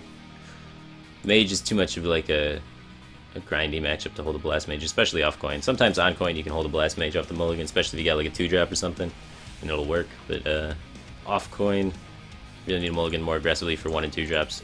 Ideally, get Cogmaster. Cogmaster in a Mech Mage Mirror is the nuts. And even against Tempo Mage, it's really good because you just kill the Mana Worm outright, which is normally like a huge threat. Yeah. Oh yeah, that's some good stuff. Oh, and we top deck there. That's a sick top deck. Little incremental advantages, push more tempo. Now he's got 2 things he wants to ping, so it's super awkward for him. So one of the 2 is gonna stick. Let me e-sportal him. Good to go. We try and get Dr. Boom off this e-sportal so we can play it turn 4.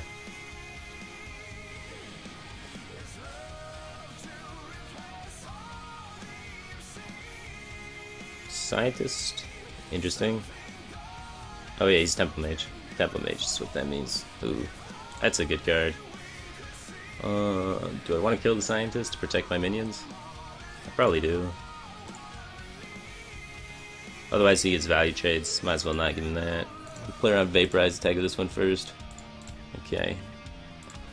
So we're assuming Mirror Entity, if not Counterspell. If it's Counterspell, we got the portal to stop the Counterspell. If it's Mirror Entity, we're gonna have to top deck. We don't really need to play minions for the rest of the game though. We just have to remove his creatures and then push our tempo. Just push the damage to his phase.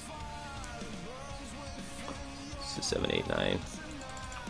We just hit him for 9 every turn, and whenever he plays anything, we'll fireball it. And then we win. Oh, here comes something. Coin Frostbolt? Yeah, wow. Alright, Flame Tongue Totem, 1 time. Reward placement. Damn. 4 hours have not been rewarded for placement once. Oh wow, Counterspell. Guess I should have Frostbolted. I don't know. Frostbolt seems better to have in this situation. 5, 8. We have lethal in the amount of damage we have, as long as it doesn't run heals.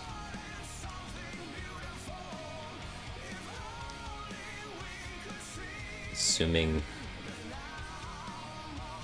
we get 5 damage next turn. Another Frostbolt, really? Never mind, we don't have lethal. We need a mech here to push the damage. We're out of stuff. Ruh-roh. Mana Worm's pretty sick, though.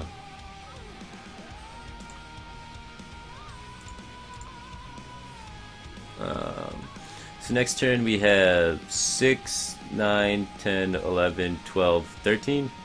And he pings us off, so we don't have lethal unless we use the spare part to freeze this. And then it sets up lethal, right?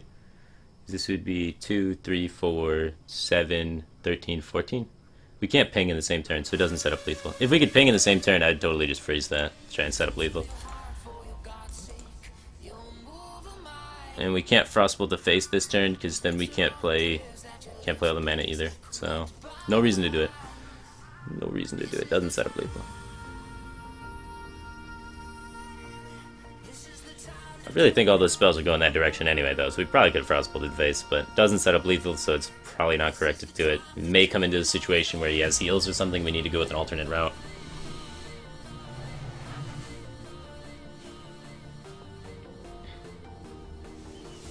Oh my. So much removal. I want my minions to stick. I just want to hit you in the face. Alright. We are 1 off lethal next turn. 9 out of hand. 3 on board. 12. Can't ping in the same turn.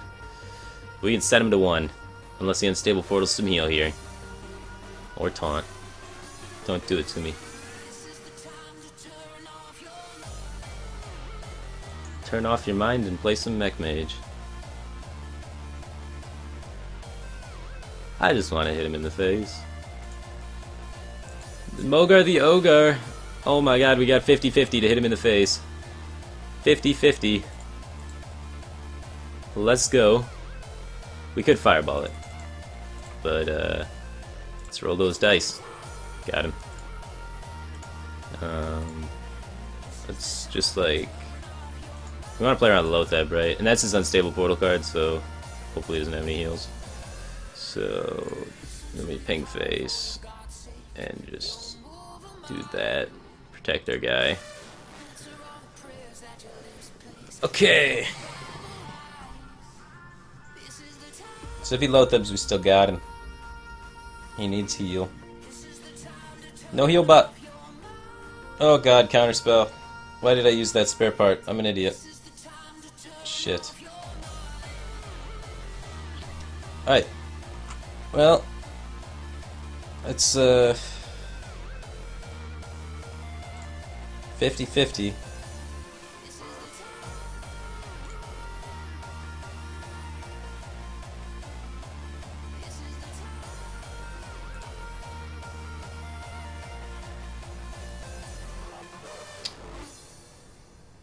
Well.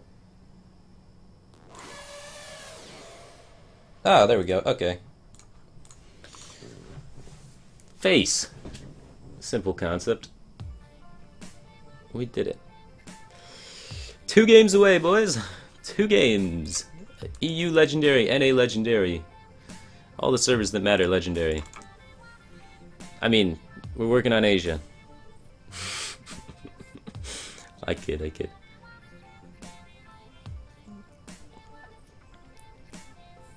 I don't have any cards on Asia, though. 2 games. Can we do it?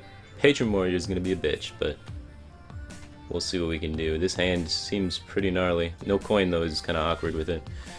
I don't know how good Mana Worm is with no coin. If we keep it, we're relying on getting some spells. I'd rather go with Mech Warper start against Warrior. Against the aggro deck, totally keeping the Mana Worms.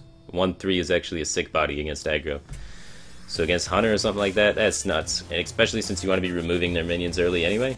Against Warrior, you don't got any minions you want to be removing early anyway, so you'd be Frostbolting the face to try and get value out of those Mana Worms. So you're really just looking for a mech start against this specific type of deck. And we got one. Look at that curve. Had to mulligan 1-drops to do it, but we got there. Seems strong.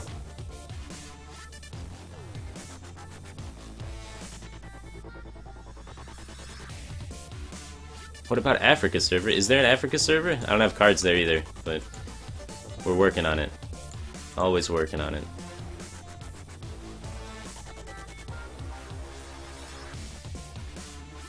I could try free-to-play Asia. Could be fun. Alright, he's gonna War Axe this, which is gonna have him frozen for our next turn. So that's could be good. Maybe it was better to Clockwork Gnome there. Then he wouldn't swing at it, and we could try and take it down off of that. I doubt it.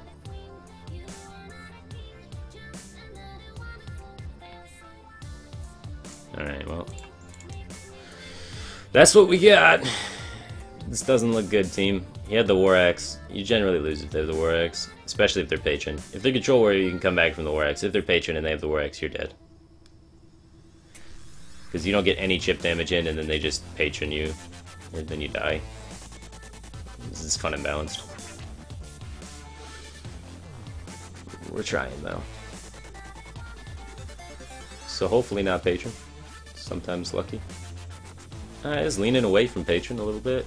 I mean, all Patron run 2 shield blocks now, but usually they have something better here to do than that. We could double minion hit ping, get a better board faster. It's just kind of awkward. What's his 4? His 4-drop's Deathbite, so that lines up better with Deathbite, I guess. There's more spam. Getting value out of the spam before the Deathbites come down, and then killing the Armor Smith, but it's not a good play. Not happy to make it. I feel like maybe a necessary play though. The Armor Smith just gets too much value throughout the game, and these 1-drops decrease value as the game goes on longer, as whirlwind effects become more of a thing. So I want to get at least 2 damage in with them while they're worthwhile, and getting the Shredder out. Oh, we could freeze the face here. If we had another minion to play with the Frostbolt, that'd be actually kind of sick. But we do not. So it looks like this is what we gotta do. It's tempting though. 4 damage, 5, it's 6 damage for 2 mana, basically, because we get to keep our minions stuck on the board. The 1 health minion, and we get the buff from the Mana Worm.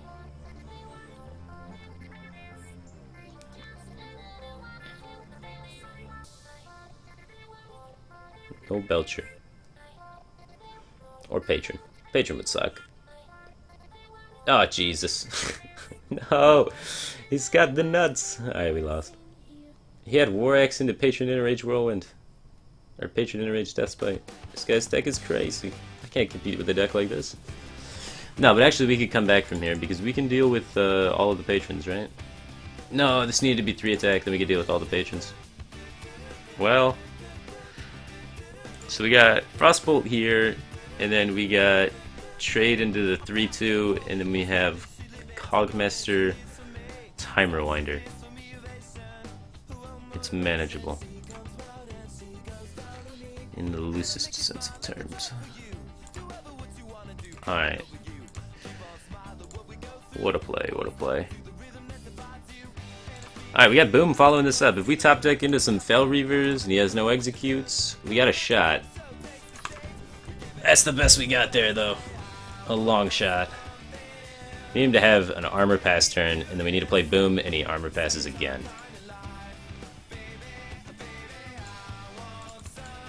That's not good. At least it wasn't Emperor. Wow, that's really bad for us. Wow, that's bad for us too. We need big minions, man. Big minions. Where's our Mech Karen? We need our Lotheb. We need them Fel Reavers. Need him not to have Execute here too. We need a lot of stuff to happen to win this game. This is what happens when you have a bad start and they have the nuts.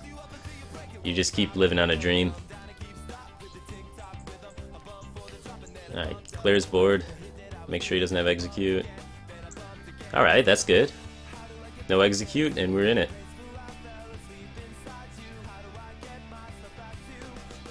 Top deck Execute! Oh man! We were in it! We were in it! Now we're dead.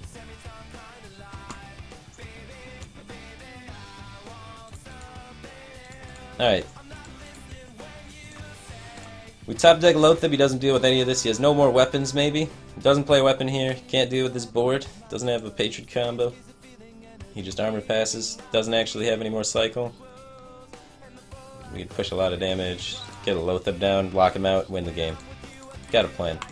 Still winnable. Unlikely, but winnable. Let's see what his turn is. No Death Spike, please. Just, no. There's no more.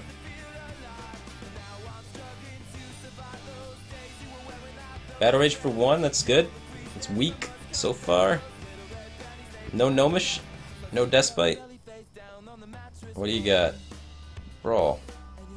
That's a weird card to run. Strangely effective here. Best minion lives through Brawl. Sometimes lucky. Shredder comes out off the top. Not the best minion, not the worst. Middle of the road. We're still in it, boys. Where are my Fel Reavers? Fel Reavers Lotheb. Really need that kind of stuff.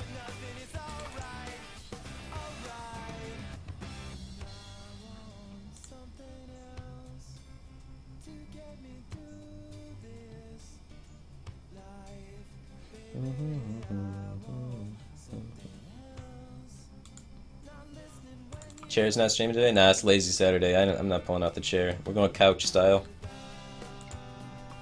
Hearthstone's more of a couch game than a chair game.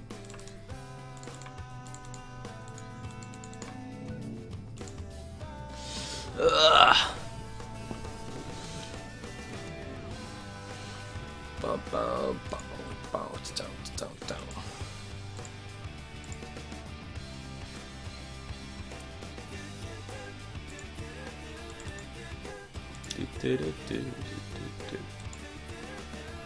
Battle Rage for 1 again.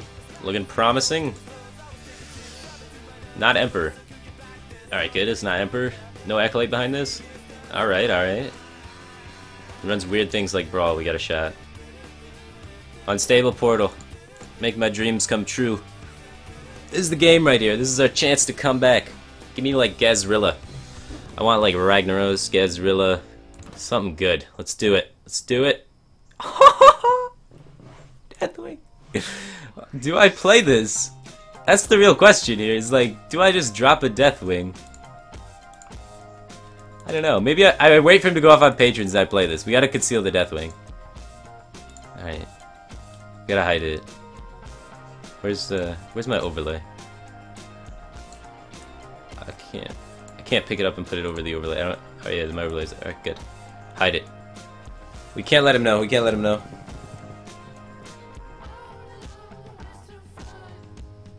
Go off on patrons.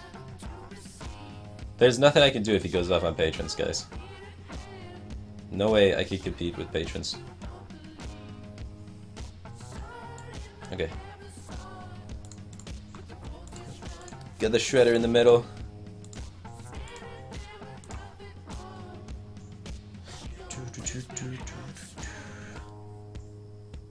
Surprise. Alright, where are these patrons at, man? I'm excited for these patrons. He's got a patron clear, otherwise he's dying, man.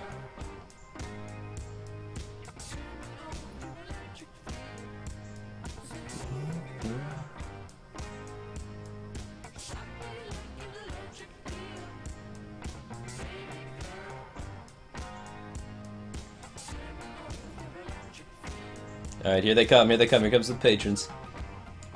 Oh baby. Oh shit, did I just die? God damn it. God damn it. Oh man. They're not patrons, it's frothlings. We just died from 27. That's a bummer. That's only 12, 13, 14, 15, 16, 17, 18, 19. That's only 19 damage, man. Oh, he's setting up lethal for next turn.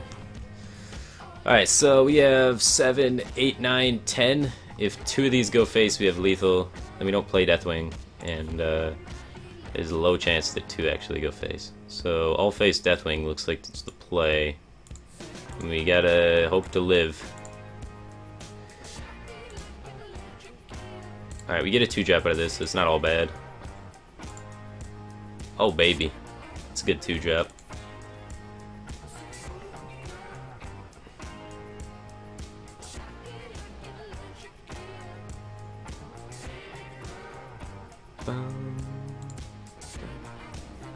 Second worst second, but did he just top deck lethal? No! Don't top deck lethal me, bro. Really? He's got inner rage? No inner rage, yes! Oh, baby.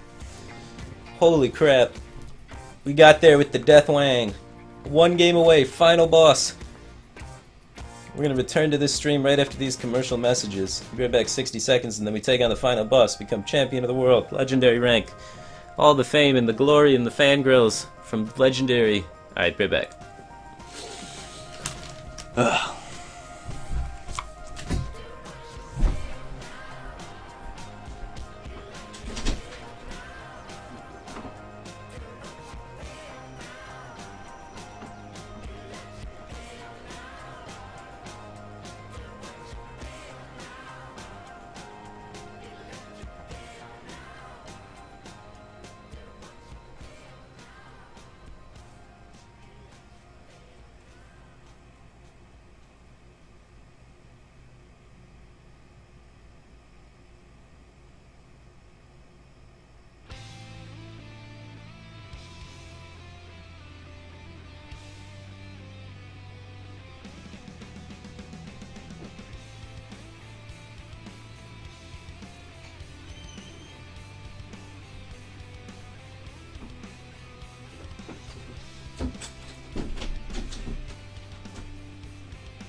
Ugh. Alright, what's up? Legendary team. Let's seed in there. Hopefully we get a good legend rank. We've had a solid win rate. Not the greatest win rate because we've been doing it with Mag Mage, but solid win rate. Pretty good. Not great.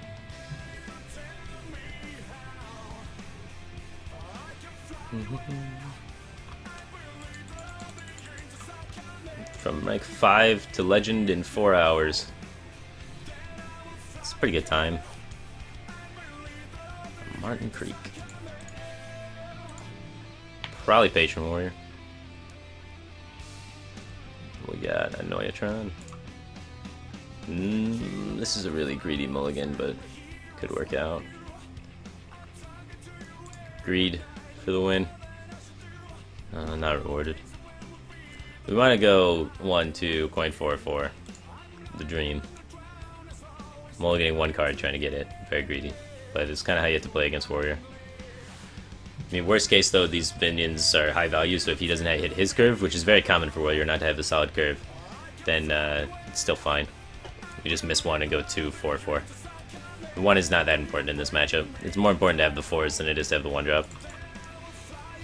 1-drop gets War X'd anyway. But I mean, I'm not complaining if I get the 1-drop. So 2-4-4. Let's do it. Armor pass. Solid. Armor Smith would have been pretty annoying there. Ooh. I like this 2 better. He doesn't have coin, so can't like coin Deathblade at this turn, and we could potentially just freeze lock him.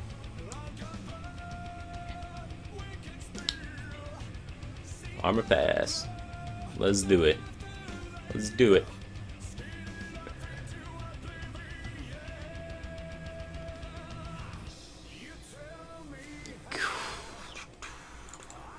Blast Mage it. I think best to develop the Shredder here. He probably bumps it here. He may even Cruel bump it here.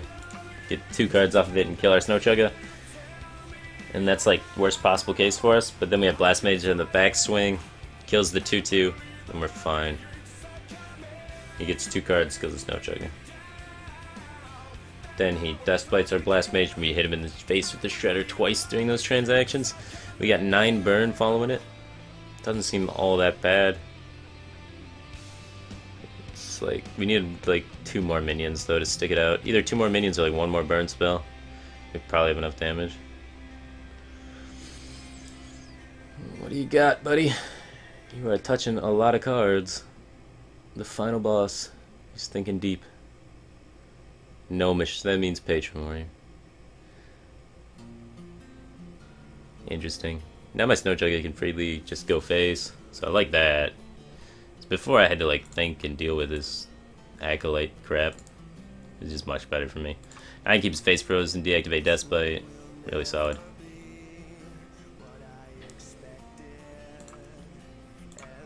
Alright, so he can't Deathbite our Blast Mage. He's probably looking to Whirlwind Execute here or something like that. We got this East Portal. Hopefully we can get something good off of it. We're looking for high value in this situation, really. No Shield Slam, please. No Shield Slam. Don't do it to me, man. Be easy, bro. Alright, regular Slam. He's got a weapon. He wants to use it. I feel like Frostbolting him in the face. Not let that happen. So if we're Frostbolting him in the face, let's do this here. This here. This here, probably. And then Frostbolt face. No weapons, man. I mean, we got an Annoyatron anyway, so I guess the Frostbolt may have been excessive. Might have been better down Stable Portal, but I don't even want to let him get the Deathbite charged up is the thing, because the Whirlwind effect of the Deathbite's more threatening than the actual removing of the things, because that allows him to, like, make patrons, and I don't want that garbage. So we got 10, 15, 16, 17, 18, 19 damage. If he doesn't armor, we got him. Play Emperor. Just Emperor me, bro. You got 10 cards in hand, right? 9. It's almost full value. You gotta go with the Emperor. One time. Nope. That is the opposite of Emperoring. No Shield Slam. Don't get it. Don't get it. He didn't have it earlier. Probably still doesn't have it. The Dream. No Shield Slam. The coin's already been used, I believe, so he can't Warsong, Coin Patron, and just infinite value my Annoyatron. So we're in a decent spot. Ooh, Fireball. Ooh, fire. East Portal Fireball. I think Fireball in the face here is pretty good. Fugin's not bad either. How much damage do we have? He's used 2 shield blocks is the thing. So yeah, I like fireballing him here. It's gonna be hard for him to clear our entire board. We're going in deep. Send him to lethal. He needs to clear our entire board and armor. No way. No way can he do it. This guy doesn't got it. Oh god, he's got it. Don't do it, bro. How does he kill our whole board? Come on. No way. No Doomsayer off this shredder, please. Oh, jeez. Oh, that's all he's got? Alright, there's got to be a way we can get through this to kill him. So he gains 3 more armor. So 3 armor, and then we deal him a lot of damage. Alright, this works. I did the math. That's troll. Legendary! We're there. We made it. We are legendary. Seating in at 164. That's sick, dude. There's like 1,000 legends on EU. Casually seated in, super high. We're next to Gara now. What's up, Gara? Past Mr. Yagoot. We're miles behind Tice. Too good for us. Kalento's playing World of Warcraft. Doesn't have time for Hearthstone. He's too busy being #1 at Hearthstone. It's like, I gotta be #1 at WoW too. Conquering every game. Alright. We're almost top 100 EU. We're already top 100 NA. So the next step tomorrow, top 100 EU are bust. And then after we get top 100 EU, top 100 NA, well, we have top 50 NA. We need to get top 50 EU. Top 50 NA, top 50 EU, we go for Legend Asia. And then we go for top 50 Asia. Gotta get there. Triple server it. And then we gotta, like, get Chinese citizenship so we can make a Chinese account. Play on their private server. Alright, anyway. That is, that is going to be the end of the stream. I only streamed till 9 o'clock. We made it 9:08. So it took us 4 hours and 8 minutes to get to Legend from rank 5. So if you want to play a deck that's very easy to play, very simple, not too much thinking, easy Saturday deck, easy Sunday deck, good weekend deck, just for like kicking back, casual mode in it. Solid deck, get some ranks really fast. Took me 4 hours to get from rank 5. So right here where this guy's at, rank 5, all the way to Legend, took 4 hours. So there's the deck. Enjoy yourselves. So I'm going to end the stream right now. I'm looking for somebody to bomb. So I'm just going to pass you guys off to the next guy. Who's on that I want to watch. So I usually like eat breakfast and watch a stream afterwards and answer some questions if anyone's like wants to talk and chat or whatever. So let's do Tice. Tice top 50 right now. I'm interested to see what he's playing. Tice is a pretty smart guy. So I'm gonna bomb Tice. Tice HS. I need to get my keyboard. Alright, let's bomb Tice. So everyone go check out Tice. I'm gonna host him in a second. There's his thing. /host. Tice HS. Tice is actually, like, Tice is not very popular, right? He's pretty unknown at the moment. Tice is like one of the only players that's like, he's like one of the highest win rate tournament players. Like, he actually doesn't win that many tournaments, but if you look at his win rate overall, I think he is actually the highest right now of win rate. So he just consistently gets top 8s, top 4s. Like, I think Tice deserves a lot more attention than he's getting, just because he never finishes first. He always gets really close. Like, his win rates in tournament are really sick, dude. So, yeah, definitely a player you should look out for. Definitely underrated at the moment. So I'm gonna host him. Anyway, take care, guys. Thanks for checking out my stream. Feel free to drop a follow. Stream it tomorrow, same time tomorrow. So feel free to check back. Same time every day. So anyway, here you go.